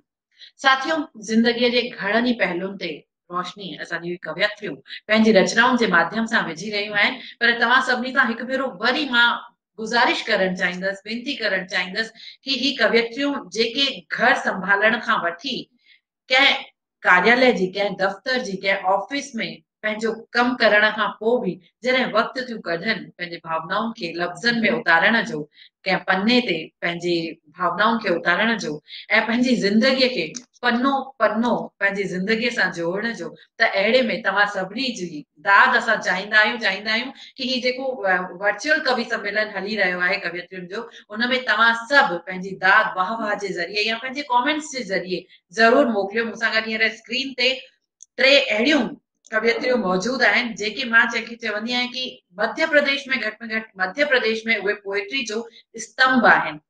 यानी मध्य प्रदेश जेको संस्कृति में ॾाढो रिच आहे, ॾाढो शाहूकार आहे। उतां जे ॿिनि शहरनि जी, भोपाल मां अनुराधा लालवानी जी ऐं शोभा लेखवानी जी ऐं इंदौर मां नादिया मसन जी, त ही स्तंभ आहिनि कविताउनि जो। ऐं असांजे मध्य प्रदेश जो कोई बि कवियत्री सम्मेलन हुजे, हिननि टिनिनि जे बिना पूरो न थींदो आहे। त पहिरीं सभिनी खां पहिरीं हिन लिस्ट में मां आमंत्रित करणु चाहींदसि अनुराधा लालवानी जी खे कि उहे स्क्रीन ते अचनि ऐं पंहिंजी रचना प्रस्तुत कनि। अनुराधा लालवानी जी। जी। सिकायल आहियूं पंहिंजे वतन जा, सिकायल आहियूं पंहिंजे वतन जा, थियो पंहिंजनि सां आ विछोड़ो, जिन ते जिंद ऐं जान घोरियूं, वेझो हुजनि या दूर, तिन खे कीअं विसारियूं। जिन मनड़ो कयो आ घायल, दिलड़ी कई या खाली, कीअं तिन खे असां विसारियूं जेके जान खां जुदा नाहिनि। वाइदा कोल जेके तो मूंसां कया हा वेठे, भुलिजी नथी मां भुलिजां तुंहिंजूं मिठड़ियूं उहे ॻाल्हियूं। उहे सभई सौगातूं हर हर थियूं आणनि नेणनि में नीर मुंहिंजे, उहे सभई सौगातूं हर हर थियूं आणनि नेणनि में नीर मुंहिंजे। अलाए कॾहिं वरी मिलूं आहे मुंहिंजी त तमन्ना, अगरि साह मुंहिंजो निकिरे तुंहिंजी ई गोद में निकिरे। आहे मुंहिंजी त तमन्ना, अगरि साह मुंहिंजो निकिरे तुंहिंजी ई गोद में निकिरे। जीजल तो घणो सिकायो बस हाणे इंतज़ार आख़िरी थई, जीजल तो घणो ई सिकायो बस हाणे इंतज़ार आख़िरी थई। ॿुध खणी बस मेल तूं पंहिंजी मिटीअ में मूंखे, ॿुध खणी तूं मेल पंहिंजी मिटीअ में मूंखे। माइक म्यूट थी वियो प्लीज। माफ़ी चाहींदसि, कॾहिं कॾहिं ॿियनि खे सम्झाइणी ॾींदे पाण असां नासमझ थी वेंदा आहियूं। माफ़ी चाहींदसि। ऐं हिन 1 मिंट में मां भावनाउनि में वेही करे कुझु अहिड़ी ॻाल्हि चई कि मूंखे लॻे थो कि अरे इहो त ॿुधो ई कोन कयो, मतिलबु मुंहिंजी आवाज़ ई जी बिल्कुलु रिपीट कंदसि छो त उहा ॾाढी ख़ूबसूरत ॻाल्हि हुई। मां ज़िक्र पे कयो हिन गज़ल जो कि जिंदगी मेरे घर आना जिंदगी, मेरे घर का सा इतना पता है, मेरे घर के आगे मोहब्बत लिखा है। साथ साथ फिल्म जी हिकु गज़ल आहे जंहिंखे जगजीत सिंह साहब ऐं चित्रा सिंह ॾाढो ख़ूबसूरतीअ सां ॻायो आहे। जिंदगी जिंदगी मेरे घर आना आना जिंदगी। त ही जेको ज़िंदगी अखर आहे हिन में तव्हां ॾिसो न कि मां सोचींदी आहियां कि ज़िंदगी असांजे घर हर रोज़ ईंदी आहे। कॾहिं नंढड़ी झिरकी ठही करे, कॾहिं सूरज जी पहिरीं किरण ठही करे, कॾहिं असांजे घर ईंदी आहे उस बणिजी करे, त कॾहिं थधी हवा बणिजी करे, कॾहिं मतिलबु मां हर जेको बि मुंहिंजे घर सुबुह जो मूंखे जेको सभिनी खां पहिरीं नज़र ईंदो आहे मां उन में ज़िंदगी ॻोल्हे वठंदी आहियां। त मूंखे लॻंदो आहे कि जीअं मां हिकु ज़ाइफ़ा हूंदे कण कण में ज़िंदगीअ खे महसूस थी कयां, त तव्हां सभिनी बि ज़िंदगीअ खे ओतिरो ई क़रीब सां ॾिठो आहे। और अॼु ही जेके अलॻि अलॻि रूप मिली रहिया आहिनि तव्हां सभिनी जे रचनाउनि में, त आई सैल्यूट मूंखे सचमुच लॻंदो आहे जॾहिं एतिरियूं सारियूं राष्ट्रीय स्तर जूं कवियत्रियूं हिन शो में हिन कार्यक्रम में असां सां गॾु आहिनि त मां ॾाढो ख़ुशि अंदरां पई थी महसूस कयां ऐं ज़िंदगी तव्हां सभिनी में पई थी ॻोल्हियां। ज़िंदगी ॻोल्हींदी आहियां मां हमेशह शोभा लेखवानी जी मुस्कुराहट में। जी साथियों, इहा हिकु सच्चाई अथव। मां जॾहिं कंहिं बि कार्यक्रम में हुजां, मां शोभा जी जे स्माइल जी ॾाढी वॾी शायक आहियां, ॾाढी वॾी फैन आहियां। ऐं हाणे मां चाहींदसि हिकु स्माइल शोभा जी ऐं अनीता नाला जी स्क्रीन ते अची वई। Thank U.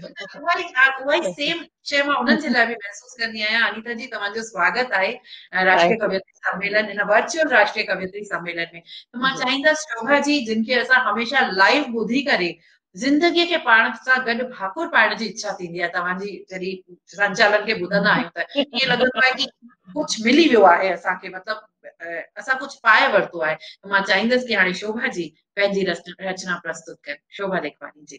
जी शुक्रिया कविता जी। ॾाढो वाकई केरु खिल जी ॻाल्हि कंदो आहे त खिल जी ॻाल्हि न हुन बि खिल अची वेंदी आहे। त हीअ मां अॼु हिकु हास्य रचना, जीअं असांखे मिलियो हो मैसेज कि हिकु हास्य रचना बि हुजणु घुरिजे, त हिकु मां अॼु हास्य रचना पेश कंदसि। अॼु जी सस जी चिंता। वक़्तु मटियो आहे, वक़्तु मटियो आहे अहिड़ो भाई, नाहे ससुनि जी अॼु सणाई। वक़्तु मटियो आहे अहिड़ो भाई, नाहे ससुनि जी हाणे सणाई। नूहरूं ॾकंदियूं आयूं सदाई, नूहरूं ॾकंदियूं आयूं सदाई, हाणे ससुनि जी आ वारी आई। कहिड़ी अलाए मिलंदी ससु, सोचींदियूं हुयूं छोकिरियूं पहिरीं। कहिड़ी अलाए मिलंदी ससु, सोचींदियूं हुयूं छोकिरियूं पहिरीं, हाणे ससु चिंता में आ, मिलंदी नुंहुं अलाए कहिड़ी। बाहि में साड़ियल सतायल नूहरनि शायदि। बाहि में, केॾा असां दहेज प्रथा ते इहे ॻाल्हियूं ॿुधियूं आहिनि कि बाहि खे, नूंहं खे बाहि ॾेई छॾी। बाहि में साड़ियल सतायल नूहरनि शायदि, जित किथ वञी वरी वतो अवतार आ, तॾहिं त चौधारी ॾिसो अॼु नूहरुनि जे नाले ते मतल हाहाकार आ। हिकु नूंहं ॻोल्हींदड़ सस जो बयान आ, हिकु नूंहं ॻोल्हींदड़ सस जो बयान आ। ॾिसां ॿुधां थी चौधारी नूहरुनि जो बाएताल, ॾिसां ॿुधां थी चौधारी नूहरुनि जो बाएताल। ॾिसी ॿुधी दिलि ईअं धड़के थी, जीअं ॿिलीअ खे ॾिसी थिए कुए जो हाल। जीअं ॿिलीअ खे ॾिसी थिए कुए जो हाल। वरी जे नज़र वञे थी वधंदड़ समाणे पुट ॾांहुं, वरी जे नज़र वञे थी वधंदड़ समाणे पुट ॾे, त सोचां थी रखांसि कुंवारो ई जेकर की न करायांसि वियांह। त सोचां थी रखांसि कुंवारो ई जेकर की न करायांसि वियांह। पर माण्हुनि खे कीअं ॿुधायां, पर माण्हुनि खे कीअं ॿुधायां, माइटियूं खणी जेके अचनि था, का सुहिणी का लंबी सन्हड़ी, आणे बि ॾींदे ॾाजनि जी बिदड़ी। मिठियूं मिठियूं माइटियूं ॿुधाइनि था, मन मुंहिंजे खे हिरखाइनि था। मिठियूं मिठियूं माइटियूं ॿुधाइनि था, मन मुंहिंजे खे हिरकाइनि था। पर मन मारे मां खेनि चवां थी, चाह नाहे त मिले का नूंहं सुहिणी, चाह नाहे त मिले का नूंहं सुहिणी। भल न हुजे डिघी सनड़ी, या त मिले न ही मिले मूंखे लखनि जी बिदड़ी। मां झूलण जी दर जी आसवंदी, मां झूलण जे दर जी आसवंदी। रुगो ई हीअ आस मंगा थी, भल ॾिजाए सिंधियाणी या भयाणी, भल ॾिजाए सिंधियाणी या भयाणी। भले हुजे का सांवरी डेंडी ऐं मोटी, या भल मिले ग़रीब जी न्याणी। मां खेसि धीअ करे भाईंदमि, पर झूलण मूंखे नूंहं ॾिजाए निमाणी, पर झूलण मूंखे नूंहं ॾिजाए निमाणी। ऐं इजाज़त हुजे त हिकु ॿी रचना पढ़णु चाहींदसि। हीअ भाउ भेण जो असां कल्ह त्योहार मल्हायोसीं, पर ही अनोखो भाव भेण जो हिकु रिश्तो आहे चंड ऐं धरती। चंड वटि वई हुई धरती, चंड वटि वई हुई धरती, मिली हुन सां ख़ुशि थी ॾाढी, चंद्रमा जी भी दिल वई ख़ुशीअ में भरिजी। चंद्रमा जी भी दिल वई ख़ुशीअ में भरिजी। ख़ुशीअ जो बयान कंदे धरतीअ चयो हो, ख़ुशीअ जो बयान कंदे धरतीअ चयो हो, ॾाढी मां ख़ुशहाल आहियां, राम कृष्ण नानक जहिड़ा लाल पाए मां निहाल आहियां। पुटनि गर्वित कयो आहे मूंखे, पुटनि गर्वित कयो आहे मूंखे, न्याणियुनि ते बि अभिमान आ, छा छा ॿुधायां मां भाइड़ा, मां ख़ुशीअ में बेहाल आहियां। चंड मुस्कुरायो हो, चंड भेण जी ख़ुशी ॾिसी मुस्कुरायो हो ऐं भेण जी ख़ुशीअ ते ॾाढो इतरायो हो। अॼु वरी जी उनजो पास आहे जॾहिं धरतीअ जी ख़ुशीअ ते चंड मुस्कुरायो हो, पर अॼु हाल ॿिए आहे। अॼु वरी चंड वटि वई आहे धरती, ॾिसंदे ई भाव खे अखियुनि में पाणी आयुसि भरिजी।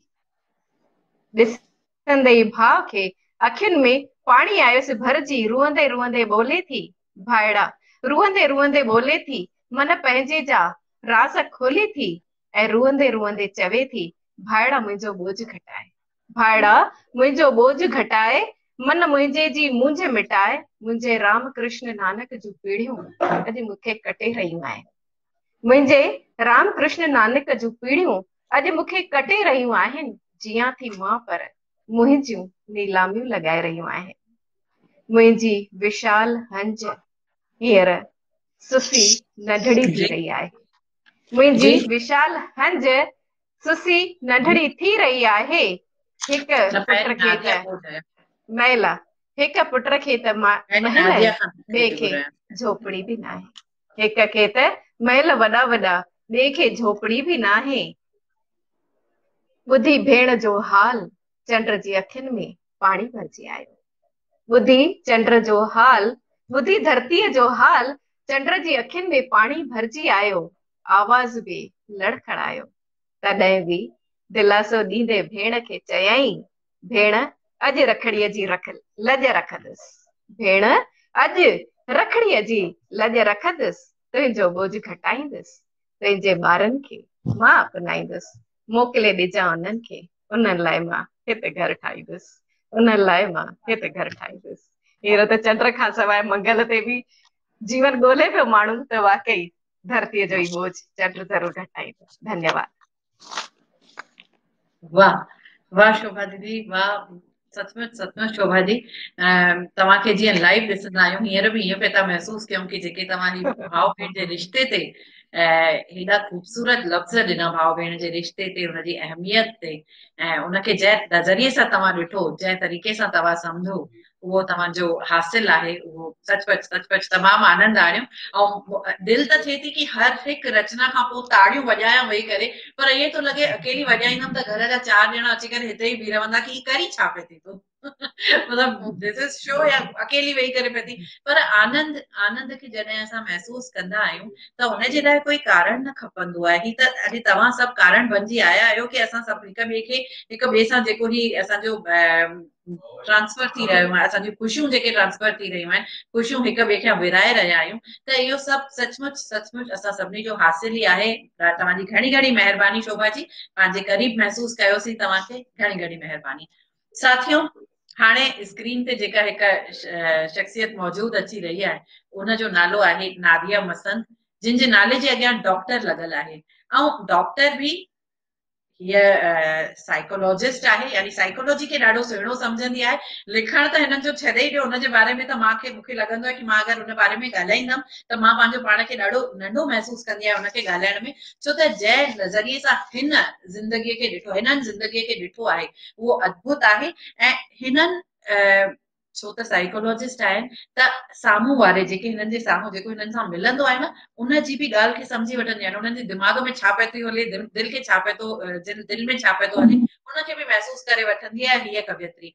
ऐं इन जो मां ईअं ई न कि मां ख़ाली अखरनि में पई थी चवां, मां इनखे एक्सपीरियंस कयो आहे, अनुभव वरितो आहे।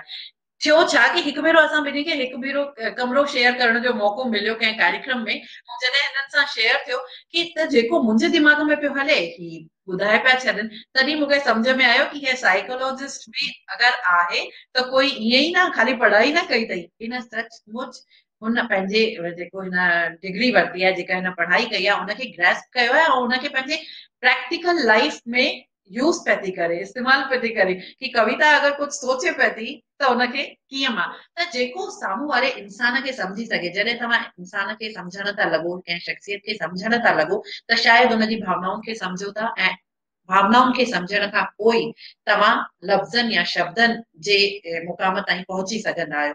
छो त शब्द पिरोइण, शब्द ॻोथण सवलो कोन्हे। माला में हिकु हिकु मणको कीअं विझबो आहे त लफ़्ज़नि खे हिकु धागे में पिरोइण खां पोइ कविता बणजंदी आहे, ऐं उहा कविता तॾहिं बणजंदी आहे जॾहिं मन में या दिलि में इमोशन्स हूंदा आहिनि। त डॉक्टर नादिया मसंद असां सां गॾु आहिनि, तव्हांजो घणो घणो स्वागत आहे। ऐं मां चाहींदसि तव्हां ख़्वाहिशुनि जी ॻाल्हि कंदा आहियो, अक्सर तव्हां सपननि जी ॻाल्हि कंदा आहियो, त हुनजे लाइ त मां इहो चवणु चाहींदसि कि सपना ॾिसण असां सभिनी जो जनम सिद्ध अधिकार आहे। डॉक्टर असांजे ex president doctor Abdul Kalam Azad भी चयो हो कि सपननि ते असां सभिनी जो हक़ आहे, पर सपना निंड में न ॾिसजनि, निंड में ॾिसजनि भले पर पूरा करण लाइ अखियूं खुलियल रखणियूं पवंदियूं आहिनि। त हाणे ॿुधूं कि तव्हां पंहिंजे सपननि जे ज़रिए असांखे तव्हां छा था ॿुधाइण चाहियो, डॉक्टर नादिया मसंद जी। थैंक यू कविता, ॾाढी महिरबानी। मां पहिरीं पंहिंजी कविता पेश कयां थी जंहिंजो उन्वान आहे मां बि सपना। तव्हांजी आहियां, मां बि तव्हांजी ई आहियां। जी जी जी। सपननि जो छा आहे, सपननि जो छा आहे, अखियुनि में रखी सुम्ही पओ। सपननि जो छा आहे, अखियुनि में रखी सुम्ही पओ, या शेल्फ में सजाए सलीके सां, किताबनि में रखी करीने सां, या वरी कंहिं ॻोथरी में पाए किलीअ ते टंगे रखी छॾ। न पुॼे इहो सभु तोखां त पोइ विकिणी कंहिं कबाड़ी खे छॾ। अरे न। सपननि जो छा आहे, अखियुनि में रखी सुम्ही पओ। लुड़क ऐं ख्वाब हिक ई महल रही नथा सघनि अखियुनि में। लुड़क ऐं ख्वाब हिक ई महल रही नथा सघनि अखियुनि में। या त लुड़क वहाए छॾ, या त वरी सपना तारे छॾ। या त लुड़क वहाए छॾ, न त सपना तारे छॾ। काल मुंहिंजी अखियुनि मां किरिया ॿ लुड़क सुहिणा मोतियुनि जिया। काल मुंहिंजी अखियुनि मां किरिया ॿ लुड़क सुहिणा मोतियुनि जिया। हिकु किरी झोल में मुंहिंजी जज़्ब थी विसामी वियो। हिकु किरी झोल में मुंहिंजी जज़्ब थी विसामी वियो। ॿियो खणी मां खीसे में रखियो। ॿियो खणी मां खीसे में रखियो। उन्हनि पलनि लाइ जेकी मूंखे, उन्हनि पलनि जे लाइ जेकी मूंखे दुख ॾींदा या ॾींदा सुख। जॾहिं ॻोड़ा सभु खपी वेंदा, जॾहिं ॻोड़ा सभु खपी वेंदा, त मां पंहिंजी ख़ुश्क अखियुनि में सपना अनेक सजाईंदसि, जेके विरले कोई कोई ॾिसंदो हुजे। सपननि जो छा आहे, अखियुनि में रखी सुम्ही पओ। तव्हांजी इजाज़त हुजे त हिकु नज़्म मां ॿी पेश करणु चाहींदमि। मोहब्बत जी आख़िरी रस्मुनि में, मोहब्बत जी आख़िरी रस्मुनि में अलविदा चवण, अलविदा जॾहिं तूं मूंखे चयो। मोहब्बत जी आख़िरी रस्मुनि में अलविदा जॾहिं तूं मूंखे चयो। मुंहिंजे कुंवारपणे जी खुशबू तोखे रोके न सघी। मुंहिंजे कुंवारपणे जी खुशबू तोखे रोके न सघी। तूं वेंदे वेंदे मूंखे मोहब्बत जो हिकु आख़िरी तोहफ़ो मुंहिंजी पेशानी ते हिकु ख़ूबसूरत चुमी जी सूरत में ॾिनो। मां अॼु बि उन जॻह खे पंहिंजी आङुरियुनि सां छुए, कॾहिं पंहिंजे गलनि ते, कॾहिं पंहिंजे हथनि ते लॻाए मोहब्बत तुंहिंजी रोम रोम में महसूस कंदी आहियां। विछोड़े जे इन पलनि में मूंखे तूं वाइदो हिकु कयो मूंसां। वाग त असांजा जुदा जुदा आहिनि, पर पोइ बि ख़्याल हिक ॿिए जो रखंदासीं। जे वापसि मां आयुसि त तुंहिंजी ख़ूबसूरत अखियुनि में इंतज़ार जो हिकु जुगनू मां ॾिसणु चाहियां थो। मां सोचियो, ॾाढो सोचियो, मां सोचियो, ॾाढो सोचियो, अखियूं मुंहिंजूं हिन ऊन्हाई में उॾाम भरे न सघियूं। अखियूं मुंहिंजूं हिन ऊन्हाई में उॾाम भरे न सघियूं। जे वरियनि जा वरिय गुज़री विया त बि मां तुंहिंजा नग़मा पंहिंजे चपनि ते कॾहिं आणे न सघियसि। कशकोल तुंहिंजी यादुनि जो अॼु बि ख़ाली आहे। कशकोल तुंहिंजी यादुनि जो अॼु बि ख़ाली आहे। अॼु बि छो मूंखे अखियुनि में, अॼु बि छो मुंहिंजी अखियुनि में हिकु जुगनू चमकी रहियो आहे। हिकु जुगनू चमकी रहियो आहे।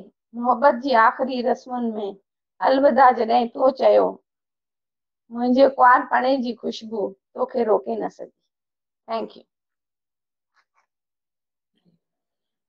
बहितरीन नादिया दीदी, हेॾे क़रीब सां मूंखे लॻे थो कि जी जी हिकु तव्हांजे लाइ फरमाइश अची वई आहे। ऐं मुंहिंजे दिलि में बि इहा ई ॻाल्हि हली रही हुई कि तव्हांजी बाबा खे ॾाढो चाहींदी हुई अम्मा जेका कविता आहे, इहा ॾाढी वायरल थी चुकी आहे। अखंड सिंधु संसार हिनखे रिकॉर्ड कयो कंहिं प्रोग्राम में, ऐं हीअ कविता तव्हांजी वायरल थी चुकी आहे। असां चाहींदासीं अॼु जेके ऑडियंस असां सां गॾु व्यूअर्स जेके जुड़ियल आहिनि उहे हिन तव्हांजी कविता खे ज़रूरु ॿुधनि। ऐं अम्मा खे ॾाढो चाहींदी हुई, बाबा खे ॾाढो चाहींदी हुई अम्मा, इहा कविता अगरि तव्हां पंहिंजी इहा रचना प्रस्तुत कंदा त ॾाढो सुठो लॻंदो। नादिया जी। हा बिल्कुलु, इहा मां एॾी अम्मा पढ़ी ॾांहुं चुकी आहियां। जी जी जी जी जी जी जी तव्हांजी फरमाइश पूरी कयां थी। जी जी बाबा खे ॾाढो चाहींदी हुई अम्मा। जी बाबा खे ॾाढो चाहींदी हुई अम्मा। ॿुढी हुई पर खूब सजंदी हुई अम्मा। ॿुढी हुई पर खूब सजंदी हुई अम्मा।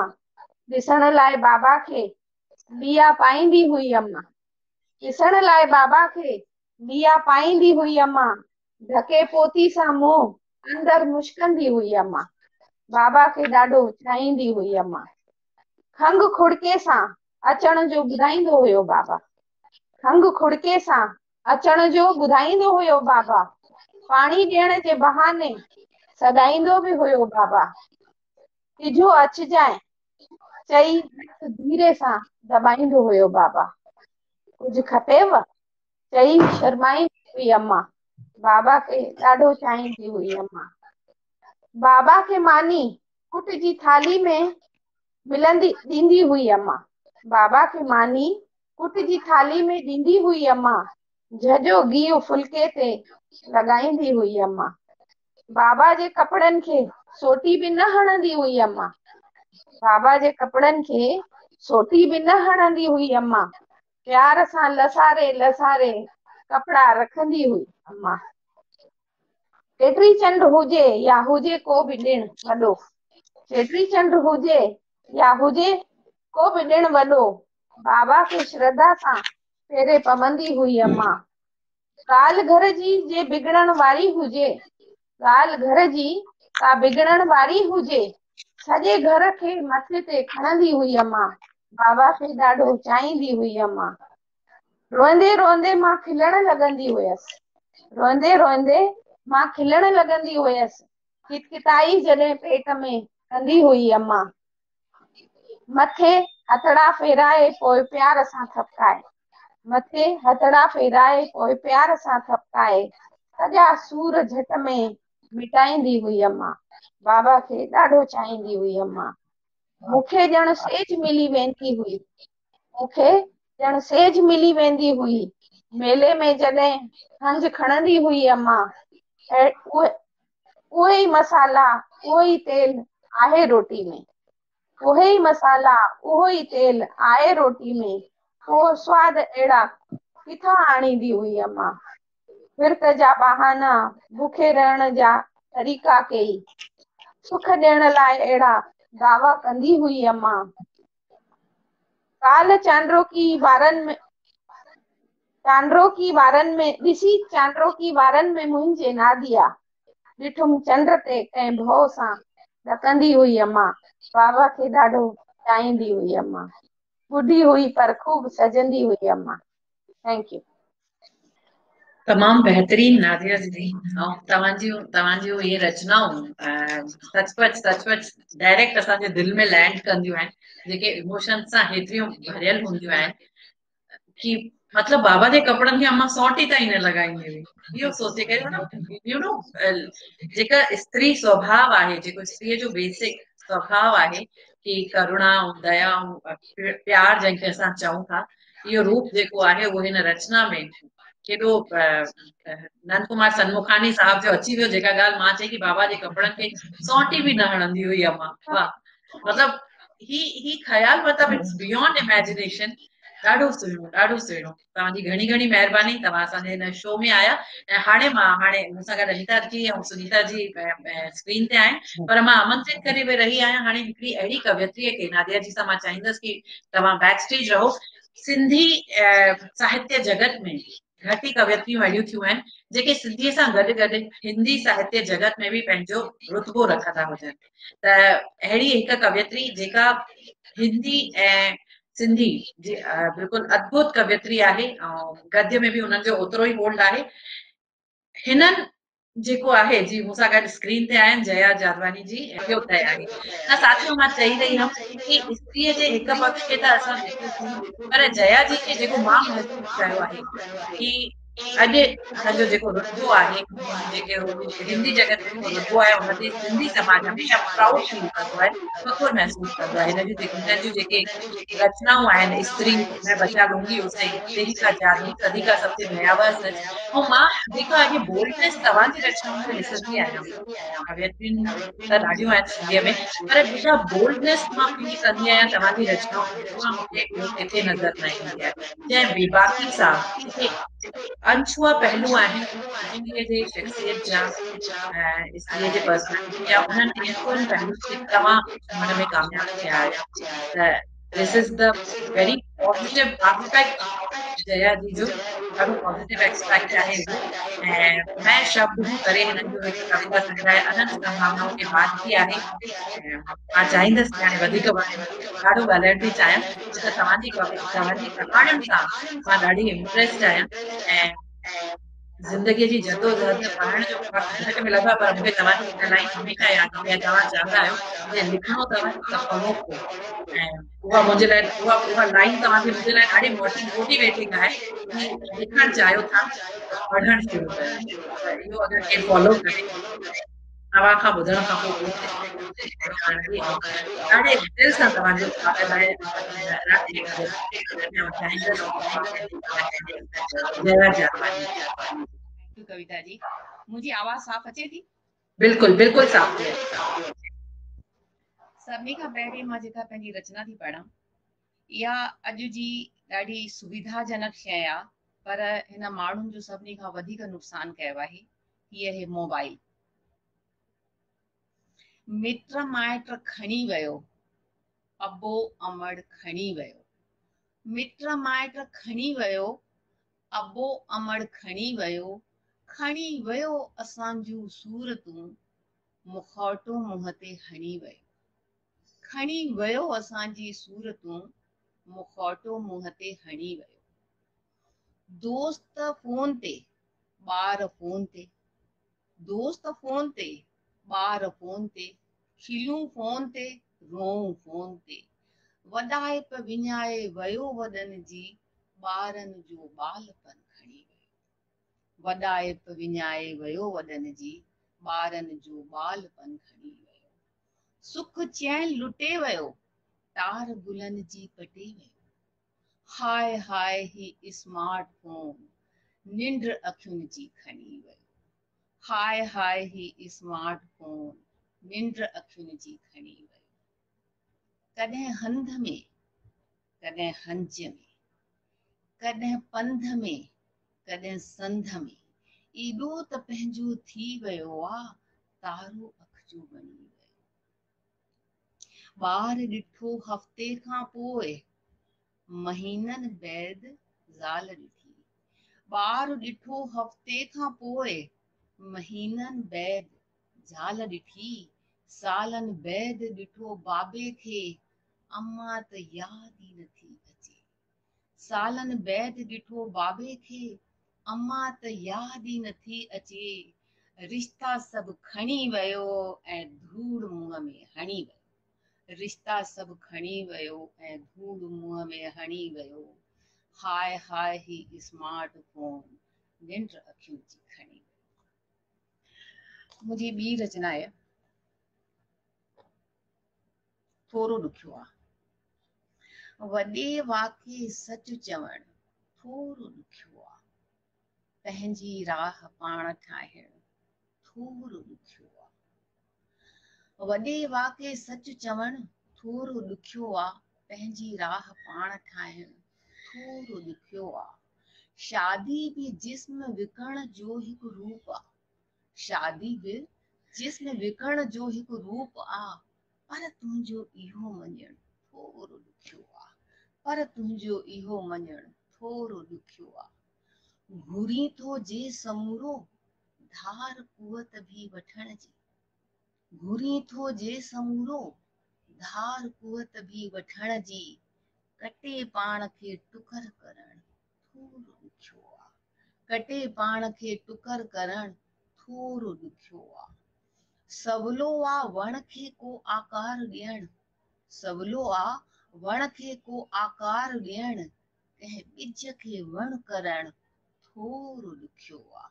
कंहिं ॿिज खे वण करण थोरो ॾुखियो आहे। हीअ गैर बराबरी ही ज़ुल्म ही दहशत। हीअ गैर बराबरी ही ज़ुल्म ही दहशत। इंसान ते बेसाह करण थोरो ॾुखियो आहे। इंसान ते बेसाह करण थोरो ॾुखियो आहे। वरी हिकु मीर दाद करे पियो कोशिशूं। वरी हिकु मीर दाद करे पियो कोशिशूं। पर माण्हूअ खे सम्झाइण थोरो ॾुखियो आहे। पर माण्हूअ खे सम्झाइण थोरो ॾुखियो आहे। सवलो आहे मारण क़तल या रेप करण। सवलो आहे मारण क़तल या रेप करण। बांह जले भर में वेहारण थोरो ॾुखियो आहे। बांह जले भर में वेहारण थोरो ॾुखियो आहे। सस्ता थी विया इंसानी मुल्ह ऐं एहसास। सस्ता थी विया इंसानी मुल्ह ऐं एहसास।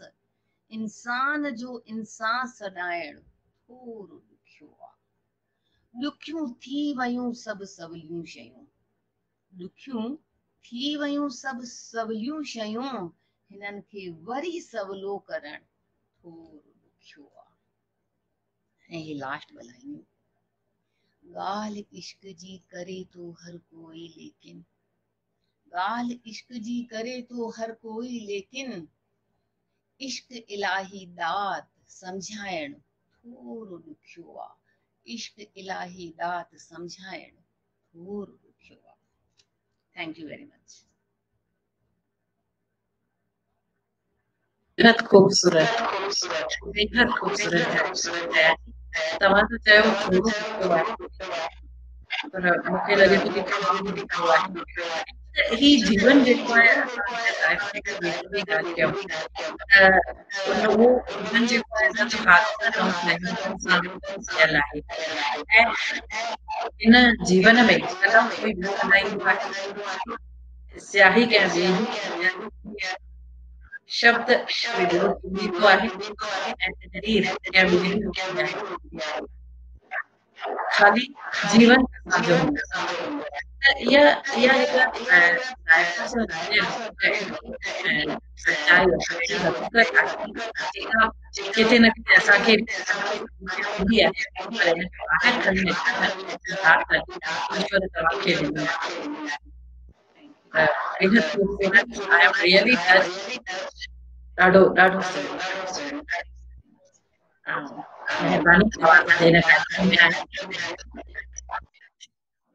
हाणे मां आमंत्रित करणु चाहींदसि जी सुनीता लुल्ला जी मूंसां स्क्रीन ते आहिनि ऐं जीअं मां हिननि खे वर्चुअली ॾिसी रही आहियां ओतिरो ई हिननि खे मां करीब सां ॾिठो आहे। मुलाक़ात ज़रूर 2 या 3 भेरा थी आहे, पर उन्हनि 2-3 भेरनि में मूंखे लॻे थो जेका सिक असां एक्सचेंज कईसीं, जेको प्यार असां एक्सचेंज कयोसीं, ज़रियो हर्षा मूलचंदानी ठाही।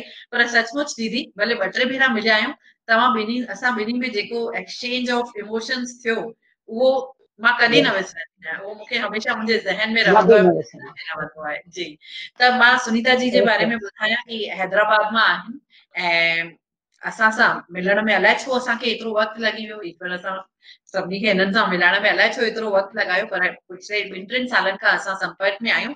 सुनीता जी जूं 7 पुस्तकूं प्रकाशित थी चुकियूं आहिनि, जंहिंमें 5 हिंदीअ में आहिनि ऐं 2 सिंधीअ में आहिनि। खुशबू तुंहिंजी यादुनि जी ऐं डाको डाको मन।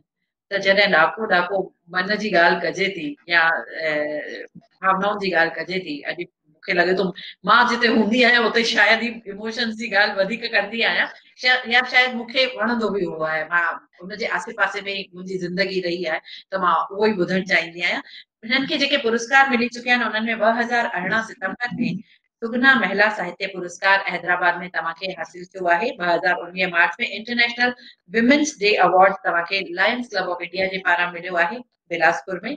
ऐं सुनीता जी जे बारे में मां ॿुधायां त अॼु अगरि असां रचनाउनि जी ॻाल्हि कयूं था त अगरि ही जेको सोशल नेटवर्क जो ॾाढो सुहिणो इस्तेमालु जेको आहे उहो तव्हां कयो आहे ऐं तव्हांजी जंहिं स्पीड में तव्हांजूं रचनाऊं असांजे ग्रुप में ईंदियूं आहिनि, जंहिं असांजे क्रिएटिव सिंधी ग्रुप में ईंदियूं आहिनि, त सुनीता जी जूं रचनाऊं पढ़ी जी करे असां प्रेरित बि थींदा आहियूं ऐं इहो बि सोचींदा आहियूं कि छा हिकु ज़ाइफ़ा लाइ, हिकु स्त्रीअ लाइ घर संभालण सां गॾु, ॿाहिरि संभालण सां गॾु, ही साधू वासवानी स्कूल में तव्हां हैदराबाद में प्रिंसिपल जे पोस्ट तां रिटायर बि थिया आहियो, त नौकरी, घर ऐं उन खां पोइ जंहिं स्पीड सां तव्हांजी रचनाऊं ईंदियूं आहिनि त सचमुच लॻंदो आहे कि एतिरो वक़्तु कढणु, एतिरो टाइम ॾियणु ॾुखियो, मुंहिंजे लाइ त ॾुखियो आहे पर तव्हांजे लाइ ॾाढो आसान आहे, छो त दीदीअ लिखण खे पंहिंजे जीवन में प्रायोरिटी ॾिनी आहे। ऐं सचमुच आई सैल्यूट यू, तव्हां सां मां ॾाढी इंस्पायर्ड आहियां ऐं हाणे गुज़ारिश कंदसि सुनीता जी सां कि तव्हां पंहिंजी रचना प्रस्तुत कयो। सुनीता जी। कॾहिं कॾहिं सुॾकनि खे ठारे सभु सहबो आहे, कॾहिं कॾहिं सुॾकनि खे ठारे सभु सहबो आहे, हाल अंदर जो सभु सुहिणो आहे ईअं चइबो आहे, हाल अंदर जो सुहिणो आहे ईअं चइबो आहे, लाल जवाहिर माणिक मोती सभु विराए, लाल जवाहिर माणिक मोती सभु विराए, टांडा कंडा सूर समूरा निज रखबो आहे, टांडा कंडा सूर समूरा निज रखबो आहे, राह इश्क जी सवली नाहे, राह इश्क जी सवली नाहे जग ॼाणे थो, राह इश्क जी सवली नाहे जग ॼाणे थो, हली पई त दर्द जुदाई सभु वठबो आहे, हली पई त दर्द जुदाई सभु वठबो आहे, प्यार दोस्ती नाता रिश्ता इम्तिहान आ, प्यार दोस्ती नाता रिश्ता इम्तिहान आ, विरी जिरी भी संझा ताईं सभु ठहिबो आ, विरी जिरी भी संझा ठाईं सभु ठहिबो आ, सांध असांजे गुल ईंदा या पत्थर पवंदा, सांध असांजे गुल ईंदा या पत्थर पवंदा, खिल ख़ुशीअ सां ओसारे में सभु रखबो आ, खिल ख़ुशीअ सां ओसारे में सभु रखबो आ, नींद नेह जी सभु कंहिंजी तक़दीर त नाहे,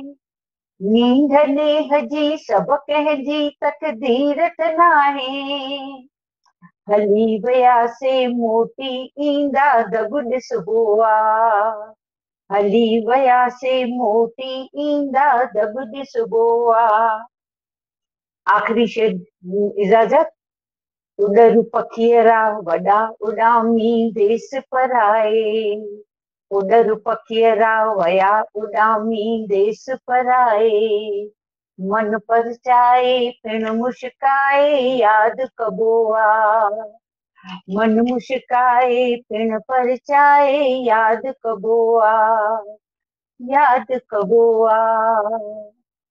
कविता जी शुक्रिया। इजाज़त हुजे त मां हिकिड़ो ॿियो नंढी बहस जो गज़ल पेश कयां। जी जी बिल्कुल बिल्कुल, स्वागत आहे तव्हांजो। हाँ? जी जी जी, थोरो स्वागत आहे। रोमांटिक आहे, पर बिल्कुल रोमांस बिल्कुल, असांजे लाइफ जो लूण आहे बिल्कुल, अहम राइट? हिस्सो आहे। जी जी बिल्कुल बिल्कुल बिल्कुल, हाँ। जी जी बिल्कुल, स्वागत आहे। जी महबूब हली आओ अदा कुछ नथो वणे। महबूब हली आओ अदा कुछ नथो वणे। हर दर्द जीअं तूं ई दवा कुझु नथो वणे। हर दर्द जीअं तूं ई दवा कुझु नथो वणे। दुनिया जी सहूलियतूं बि गमखार करनि थियूं। दुनिया जी सहूलियतूं बि गमखार करनि थियूं। नाहे उन्हीअ में काई सदा कुझु नथो वणे। नाहे उन्हीअ में काई सदा कुझु नथो वणे। हा बाग में गुल भी त आहिनि ख़ुशगवार बि। हा बाग में गुल भी त आहिनि ख़ुशगवार बि। पर बेअसर त आहे फज़ा कुझु नथो वणे। पर बेअसर त आहे फज़ा कुझु नथो वणे। दिल थी चवे त पाण खणी तो मिली अचां। दिल थी चवे त पाण खणी तो मिली अचां। पर राह में रोके थी हया कुझु नथो वणे। पर राह में रोके थी हया कुझु नथो वणे। मन खे लॻो आहे दर्द फ़क़ति तुंहिंजे प्यार जो। मन खे लॻो आहे दर्द फ़क़ति तुंहिंजे प्यार जो। तुंहिंजो ख़्यालु आहे सदा कुझु नथो वणे। तुंहिंजो ख़्यालु आहे सदा कुझु नथो वणे। कल राति थे लॻो तूं आहीं त रूबरू। ख़्यालु ॾिसो। कल राति थे लॻो त तूं आहीं त रूबरू। कहिड़ी आहे दिलि फ़रेब हवा कुझु नथो वणे। कहिड़ी आहे दिलि फ़रेब हवा कुझु नथो वणे। महबूब हली आओ अदा कुझु नथो वणे। कुझु नथो वणे। कुझु नथो वणे। शुक्रिया। वाह, सभिनीनि जा ॾाढा कुझु ॾाढा नथो वणे। गोरा। महिरबानी बिल्कुलु दीदी, महिरबानी। सचमुच वाकई में छा ॻाल्हि आहे तव्हांजे कि कुझु नथो वणे ऐं वणण लाइ मूंखे लॻे थो कि तव्हांजे जीवन में घणो ई ईअं थियो हूंदो कि वणण लाइ जतन थिया हूंदा। छो त तव्हां, मां हमेशह चवंदी आहियां कि असां जेको लिखंदा आहियूं, कॾहिं कॾहिं ईअं थींदो आहे असां सां गॾु कुझु थियो हूंदो आहे, जेको लेखनी में ईंदो आहे उहो ॾेखारींदो आहे कि असां सां गॾु ज़िंदगी में छा घटित थी चुको आहे छा न। पर तव्हां बि हिकु स्त्रीअ जे जीवन सां जुड़ियल हर भावना खे छुअण जी कोशिश कई आहे। तमामु बहितरीन। Thank you very much. तव्हांजी महिरबानी। तव्हां हैदराबाद मां असां सां गॾु जुड़िया। महिरबानी। शुक्रिया। जी, हाणे मां जोड़णु चाहींदसि हिकु अहिड़ी आर्टिस्ट खे, हिकु अहिड़ी कलाकार खे, हिकु अहिड़ी कवियत्री खे। जी, मां हुनजे लाइ इहे शब्द इन करे थी इस्तेमालु कयां छो त मां हुनजो हर रूप ॾिठो आहे। न उहा सिर्फ़ु हिकु ॾाढी सुठी मंच संचालिका आहे, पर भोपाल दूरदर्शन सां केतिरनि वरियनि खां जुड़ी करे उहा सुहिणे नमूने कमु करे रही आहे। ऐं जी, उन्हनि डीडी भोपाल ते यानी दिल्ली भोपाल दूरदर्शन ते केतिरा शोज़ होस्ट कया आहिनि ऐं मिनिस्ट्री ऑफ एचआरडी जा शोज़ बि उन्हनि कया आहिनि। त मां आमंत्रित करणु चाहींदसि अनीता लाला खे। जीअं शोभा जी जे बारे में उन्हनि जी मुस्कुराहट जी ॻाल्हि कई, भोपाल में 3-4 शख़्सियतूं अहिड़ियूं आहिनि जिन खे ॾिसी करे मुंहिंजो दिलि जेको आहे न उहो बाग़ वांगुरु खिली वेंदो आहे।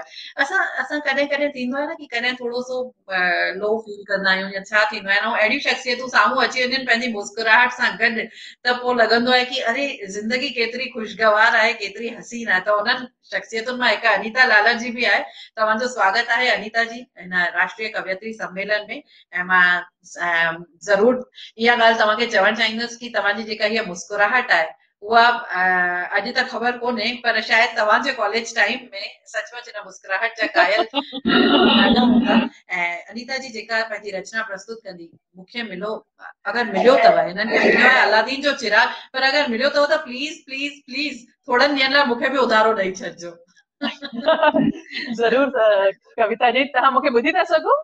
जी जी, तव्हांजी आवाज़ बिल्कुलु हा, महिरबानी। तव्हां ॾाढी सुठी ॻाल्हियूं चयूं। मुस्कुराहट त मूंखे माण्हू चवंदा आहिनि कि तव्हां हाणे हाणे चरिया थी आहियो या शुरू सां ई आहियो। बस अॼु त जीअं तव्हां चयो कविता जी कि मेरे घर आना ज़िंदगी, त सचमुच ईअं लॻे थो एॾा सुठी सुठी कवित्री साथियूं हिते आयूं आहिनि, त मूंखे त लॻे थो ॼण मुंहिंजे घर में ज़िंदगी अची वई आहे। त तव्हांजी ॻाल्हि सच थी वई आहे। बस मां पंहिंजी हिकिड़ी कविता ॿुधाईंदमि जेको तव्हां चयो कि अलादीन जो चिराग मिलियो आहे, तव्हां सां बि शेयर कंदमि मां अलादीन जो चिराग, त इजाज़त चाहींदमि। हा, स्वागत आहे। कविता जो सिरो इहो ई आहे कि मूंखे मिलियो अलादीन जो चिराग। मूंखे मिलियो अलादीन जो चिराग त मां चयुमि कि हे चिराग मूंखे ठाहिजांइ तूं अहिड़ी मिनिस्टर, हे चिराग तूं ठाहिजांइ मूंखे अहिड़ी मिनिस्टर, सवारे सघां पंहिंजे माइटनि जो फ्यूचर। ठाठ सां मंच ते कुर्सी लॻाए, ठाठ सां मंच ते कुर्सी लॻाए, ॾींदी रहां पंहिंजा घिस लिपिटियल लेक्चर। ऐं चिराग तूं मूंखे ठाहिजांइ अहिड़ी मिनिस्टर, सवारे सघां पंहिंजे माइटनि जो फ्यूचर। ठाठ सां मंच ते कुर्सी जमाए, ॾींदी रहां पंहिंजा घिस लिपिटियल लेक्चर। ऐं देश ऐं प्रदेश में करे घोटाला बचार। कविता जी जी जी। देश ऐं प्रदेश में करे घोटाला बचार, कुछ ठाहियां मल्टियूं बेकार ऐं कुछ खेल मैदान बेकार। रिश्वत एॾी खायां खाईंदी रहां, न कॾहिं अचे मूंखे डकार। ऐं जॾहिं खाई खाई थी वञे 100 किलो मुंहिंजो बार, जॾहिं खाई खाई थी वञे 100 किलो मुंहिंजो बार। माण्हू बि ॾिसनि त चवनि भाई महिला आहे त दमदार। माण्हू बि ॾिसनि त चवनि कि भाई महिला आहे त वजनदार। इन सां दोस्ती वधायो यार, असांजे बि कराए सघे थी बेड़ा पार बेड़ा पार। जॾहिं खाई खाई थी वञे 100 किलो मुंहिंजो बार। माण्हू बि ॾिसनि त चवनि महिला आहे त वजनदार। इन सां दोस्ती वधायो यार, असांजा बि कराए सघे थी बेड़ा पार बेड़ा पार। ऐं दोस्तो जॾहिं खाई खाई थी वञे मुंहिंजे 7 पुश्तनि लाइ कैश तैयार, जॾहिं खाई खाई मुंहिंजी 7 पुश्तनि लाइ कैश थी वञे तैयार, त पोइ पक चिराग मां संन्यास वठण लाइ थी वेंदसि तैयार। ऐं संन्यास वठंदे ई मूंखे त ॾिजांइ अहिड़ी का स्पेशल कार, जंहिंमें थींदे ई सवार सिधो खिली वञनि स्वर्ग जा द्वार। संन्यास वठंदे ई मूंखे मोकिलिजांइ तूं अहिड़ी का स्पेशल कार, जंहिंमें थींदे ई सवार सिधो खुली वञनि स्वर्ग जा द्वार। भाई उते बि त जमाया मां पंहिंजो अधिकार, उते बि त जमाया थोड़ो भ्रष्टाचार। पर ही छा मुंहिंजे हथ में वेलण चकलो खणी मां छा पई सोचां। ॿाहिरों आवाज बि अचनि थियूं कि अनीता छा तूं थी वई आहे बीमार। भाई उथ जल्दी कर फुल्का पचाए बचार। वीचारा ॿार ॿाहिर स्कूल वञण लाइ थी वेठा आहिनि तैयार, जल्दी पकाए फुल्का बचार। महिरबानी। अनीता जी बेहतरीन, तमाम मज़ो आयो ऐं बिल्कुलु अलॻि कलेवर, अलॻि अंदाज़, सचमुच तमाम बेहतरीन। पर हिकु फरमाइश आई आहे, तव्हांजे लाइ हिकु फरमाइश आई आहे। मुंहिंजी ससु जी दिलि एनलार्ज थी वञे। अच्छा, अरे वाह। मुंहिंजी ससु जी दिलि एनलार्ज थी वञे। मां बि ॿुधी आहे तव्हांजी हीअ रचना, ऐं असांजी ऑडियंस, असांजा व्यूवर्स बि ज़रूरु ॿुधणु चाहींदा। मुंहिंजी ससु जी दिलि एनलार्ज थी वञे। जी जी, मां कोशिश कयां थी, मूंखे जेतिरी यादि आई, छो त मूंखे पहिरियों सस जे लाइ थोरो सो शोभा लेखवाणी जी बि कुझु ॿुधायो आहे, त मां कोशिश कयां थी जेतिरो मूंखे यादि आयो। दिल इनलार्जमेंट हिकिड़ी बीमारी आहे, हार्ट इनलार्ज थी वेंदो आहे, त जंहिंजो ऑपरेशन कराइणो पवंदो आहे कॾहिं कॾहिं। त ॾिसो हिकिड़ी भोली भाली जेका नुंहुं आहे, वो जॾहिं वो ॿुधे थी कि मुंहिंजी ससु जो दिलि वॾो थी वियो आहे, त वो ॾाढी ख़ुशि थी थिए। उनखे इहो सम्झ में नथो अचे कि हार्ट इनलार्जमेंट काई बीमारी आहे। वो सोचे थी कि हाणे दिलि वॾो थी वियो आहे, मुंहिंजी ससु हाणे ॾाढी सुठी थी वेंदी शायदि। त उनजी ख़ुशी जो इज़हार तव्हां कल्पना कजो मुंहिंजी हिन पोएट्रीअ में। मुंहिंजी ससु जो दिलि इनलार्ज थी वियो, केॾो सुठो थी वियो, ही त कमाल थी वियो। मुंहिंजी ससु जो दिलि इनलार्ज थी वियो, ॾाढो सुठो थी वियो, ही त कमाल थी वियो। भाई हुयुसि बि दिलि ॾाढो ई नंढो, भाई हुयुसि बि दिलि ॾाढो ई नंढो। कंहिंखे चए सुञो त कंहिंखे चए मंडो, पाण खाए भत असांखे खाराए भत ऐं पिशी, ऐं पाण खाए मच्छी ऐं अंडो। सॼो ॾींहुं असां ते खणी वेठी हूंदी हुई डंडो, सॼो ॾींहुं असां ते खणी वेठी हूंदी हुई डंडो। पर हाणे त ॾाढो कमाल थी वियो, मुंहिंजी ससु जो दिलि इनलार्ज थी वियो। जॾहिं बि वञे मार्केट में वठी ईंदी हुई सोन, जॾहिं बि वञे मार्केट में वठी ईंदी हुई सोन, असां जो घुरऊं तुर बि त चवंदी हुई बैंक मां वठो वञी लोन। सॼो ॾींहुं ॻाल्हाए धीउनि सां वेठी आहे फोन ते, पर असां चऊं कुझु बि त थी वञे नाराज़।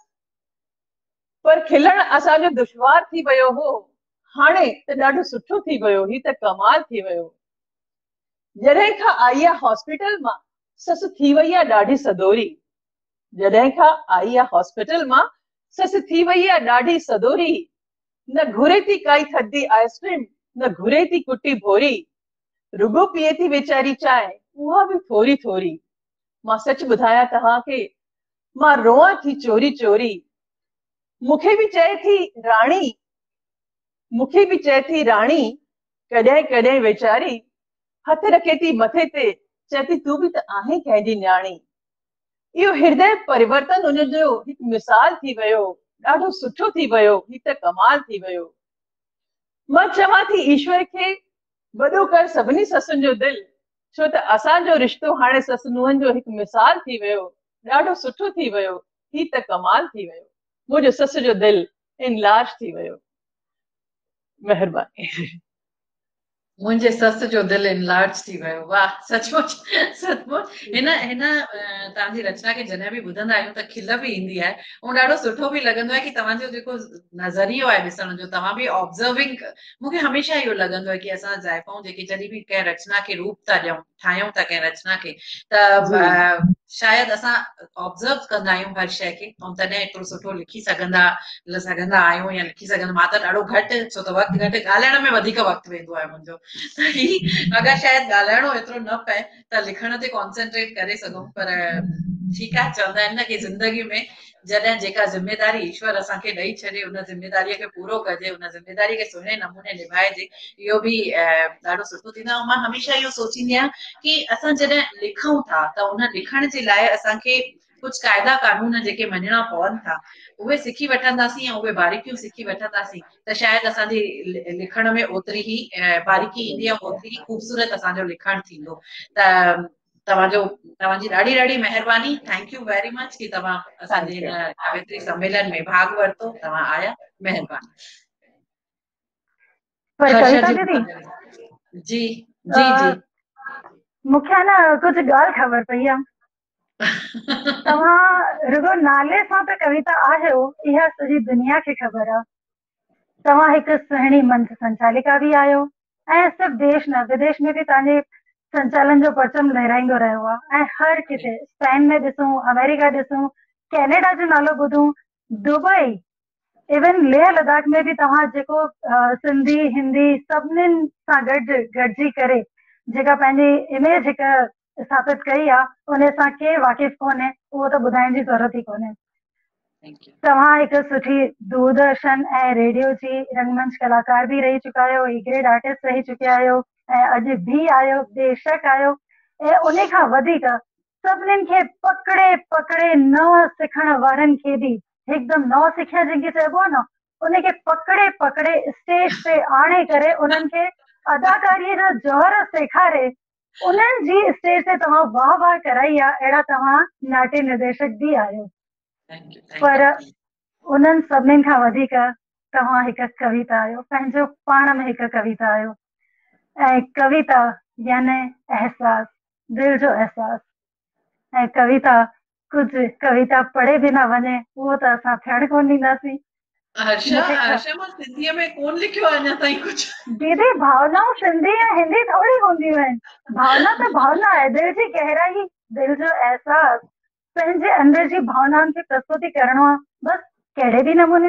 अॼु तव्हां हिंदी या सिंधी या गुजराती या मराठी, तव्हांखे जंहिं भाषा में वणे, भाषा त मूक बि थींदी आहे न, एक्सप्रेशन सां बि थींदी आहे। तव्हां कुझु त लफ़्ज़ ॻाल्हाईंदव, कविता न पढ़े त मज़ो कीअं ईंदो? कुझु 4 लाइनूं थी वञनि अॼु। आशा, पहिरीं त थैंक यू वेरी मच, महिरबानी, शुक्रिया कि तव्हां एॾो सुठो सुठो मुंहिंजे लाइ चयो, छो त मूंखे आदत पइजी वई आहे सभिनी जे बारे में ॻाल्हाइण जी।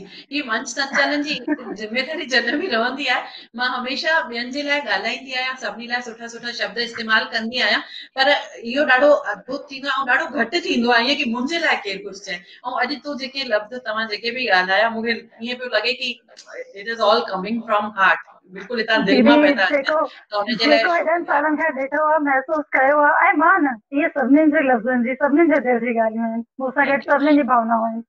इहो प्यार ई आहे तव्हां सभिनी जो जेको मूंखे मिलंदो आहे ऐं जेको तव्हांजो प्यार मूं ताईं पहुची रहियो आहे। I am getting very positive vibrations ऐं इहो प्यार असांखे अॻियां कुझु करण जी अञा शक्ति ॾेई छॾींदो आहे। हिते मां अगरि परंपरा आहे ऐं पढ़णी आहे कविता त मां हिंदीअ में हिकु कविता पढ़णु चाहींदसि कार्यक्रम खे अलविदा चवण खां पहिरीं। ज़िंदगी मां जेको चयो कि ज़िंदगी खे ॾिसण जो सभिनी जो पंहिंजो नज़रियो हूंदो आहे, कीअं असांखे अलॻि अलॻि एहसास थियनि था, कीअं असांजे अलॻि अलॻि जेको जज़्बात अचनि था असांजे दिलि में। ऐं मूंसां गॾु अक्सर ईअं थींदो आहे कि नादिया दीदी सपननि जी ॻाल्हि कई, जया दीदी हिकु सचाईअ सां असांखे वाक़िफ़ करायो, या सुनीता जी ज़िंदगीअ जे अलॻि रोमांस ते ॻाल्हायो, कमला दीदी कुझु अलॻि ॿुधायो वई कि धीरज रखो। त मां सम्झंदी आहियां हिकु स्त्रीअ जी जेका शख़्सियत हूंदी आहे उहा इन्हनि सभिनी ॻाल्हियुनि सां मिली करे ई ठहंदी आहे। ख़बर अथई छा थींदो आहे मूंसां गॾु जॾहिं मां राति जो सुम्हंदी आहियां, हिकु जेका मुंहिंजे जीवन सां जुड़ियल सचाई आहे, मूंखे सपना ॾाढा ईंदा आहिनि। ऐं जॾहिं सपना ईंदा आहिनि त सपननि में मां पंहिंजो पाण खे अलाए किथां जो किथे महसूस कंदी आहियां। जाम ईंदा आहिनि, मां ज्योतिषियुनि खां बि पुछी वरितो, वास्तु शास्त्र विशेषज्ञनि खां बि पुछी वरितो कि मूंखे एतिरा सपना छो ईंदा आहिनि, पर हाणे ईंदा आहिनि ऐं अची करे हिकु ॾींहुं ताईं हू मुंहिंजे ज़िंदगीअ में कोलाहल मचाईंदा आहिनि, खलबली मचाईंदा आहिनि, ऐं पोइ भुलिजी बि वेंदी आहियां मां पंहिंजो पाण खे हुन वरी हिकु स्पीड में आणे करे पाणीअ वांगुरु वहंदे वरी हिकु गति में आणे करे उन्हनि खे भुलिजी बि वेंदी आहियां। पर कॾहिं कॾहिं अहिड़ियूं शयूं ईंदियूं आहिनि जेके असां जंहिंखे लफ़्ज़ ॾियणु चाहींदा आहियूं ऐं शायदि ॾाढो घटि थींदो आहे, छो त जंहिं भागा दौड़ी में जंहिं आपाधापी में असां लॻा पिया आहियूं उनमें लफ़्ज़नि खे जेसि ताईं पननि ते नथा उतारियूं तेसि ताईं उहो पोइट्री जे रूप में अॻियां नथो अचे। त ईअं ॾाढो घटि थींदो आहे कि कॾहिं कॾहिं अहिड़ा लफ़्ज़ मुंहिंजे दिमाग़ में या दिलि मां निकिरनि जंहिंखे मां कागज़ ते उतारियां। त कोशिश हिकु ॿ भेरो कई आहे ऐं हिकु ॿिनि भेरनि जी कोशिश सां, ॿिनि टिनि भेरनि जी कोशिश सां कुझु लिखियो आहे, कुझु नंढड़ो सो। इजाज़त हुजे त मां हिंदीअ में हिकिड़ी कविता ॿुधायां। त प्रस्तुत आहे मुंहिंजी कविता जो उन्वान आहे मेरे हिस्से की धूप। हुआ कुछ अचानक ऐसा कि जिंदगी ने ओढ़ लिया लिबास काला। हुआ कुछ अचानक ऐसा कि जिंदगी ने ओढ़ लिया लिबास काला। खामोशियों से जोड़ लिया था दिल ने नाता, खामोशियों से जोड़ लिया था दिल ने नाता। शब्दों की तरह बुनी हुई जिंदगी, शब्दों की तरह बुनी हुई जिंदगी, जिसे पन्नों की तरह पलटा था मैंने। खुशियां, हंसी और रोशनी, खुशियां, हंसी और रोशनी जिसके हर पन्ने में थे। ऐसा कुछ हुआ कि जिल्द की तरह समेटा जिंदगी तुझे। ऐसा कुछ हुआ कि जिल्द की तरह समेटा जिंदगी तुझे। फिर उदासी का मौसम हर दिन छाया। छीन ली मुझसे मेरे हिस्से की धूप, छीन ली मुझसे मेरे हिस्से की धूप। छाया रहा काले बादलों का साया। पर जिंदगी तुमने धीरे से दरवाजा खटखटाया। पर जिंदगी तुमने धीरे से दरवाजा खटखटाया। हौले से मेरी उंगली पकड़ मुझे समझाया। काले बादलों के साथ रखना होता है सब्र भी, जैसी गाल कमला दीदी कही, काले बादलों के साथ रखना होता है सब्र भी, कहा था तुमने बहा दो उदासियों के इन काले बादलों को नीर से। कहा था तुमने बहा दो उदासियों को इन बादलों के नीर से। इनके पीछे छिपी चमकीली धूप भी तो है, इनके पीछे छिपी चमकीली धूप भी तो है, जो मुस्कुरा के तुम्हें बुला रही है, जो मुस्कुरा के तुम्हें बुला रही है। कहा था तुमने कि चुन लो अपना आसमां तुम, कहा था तुमने कि चुन लो अपना आसमां तुम। अजनबी खुशियों को पहचान लेना तुम, अजनबी खुशियों को पहचान लेना तुम। और तब बोल पड़ी थी मैं, और तब बोल पड़ी थी मैं, आ रही हूँ जिंदगी, आ रही हूँ मैं, आ रही हूँ जिंदगी, आ रही हूँ मैं। मेहरबानी। वाह वाह वाह कविता दीदी ग्रेट, तमाम सुहिणी कविता। इनखे चइबो आहे Kavita. Thank you very much, thank you very much.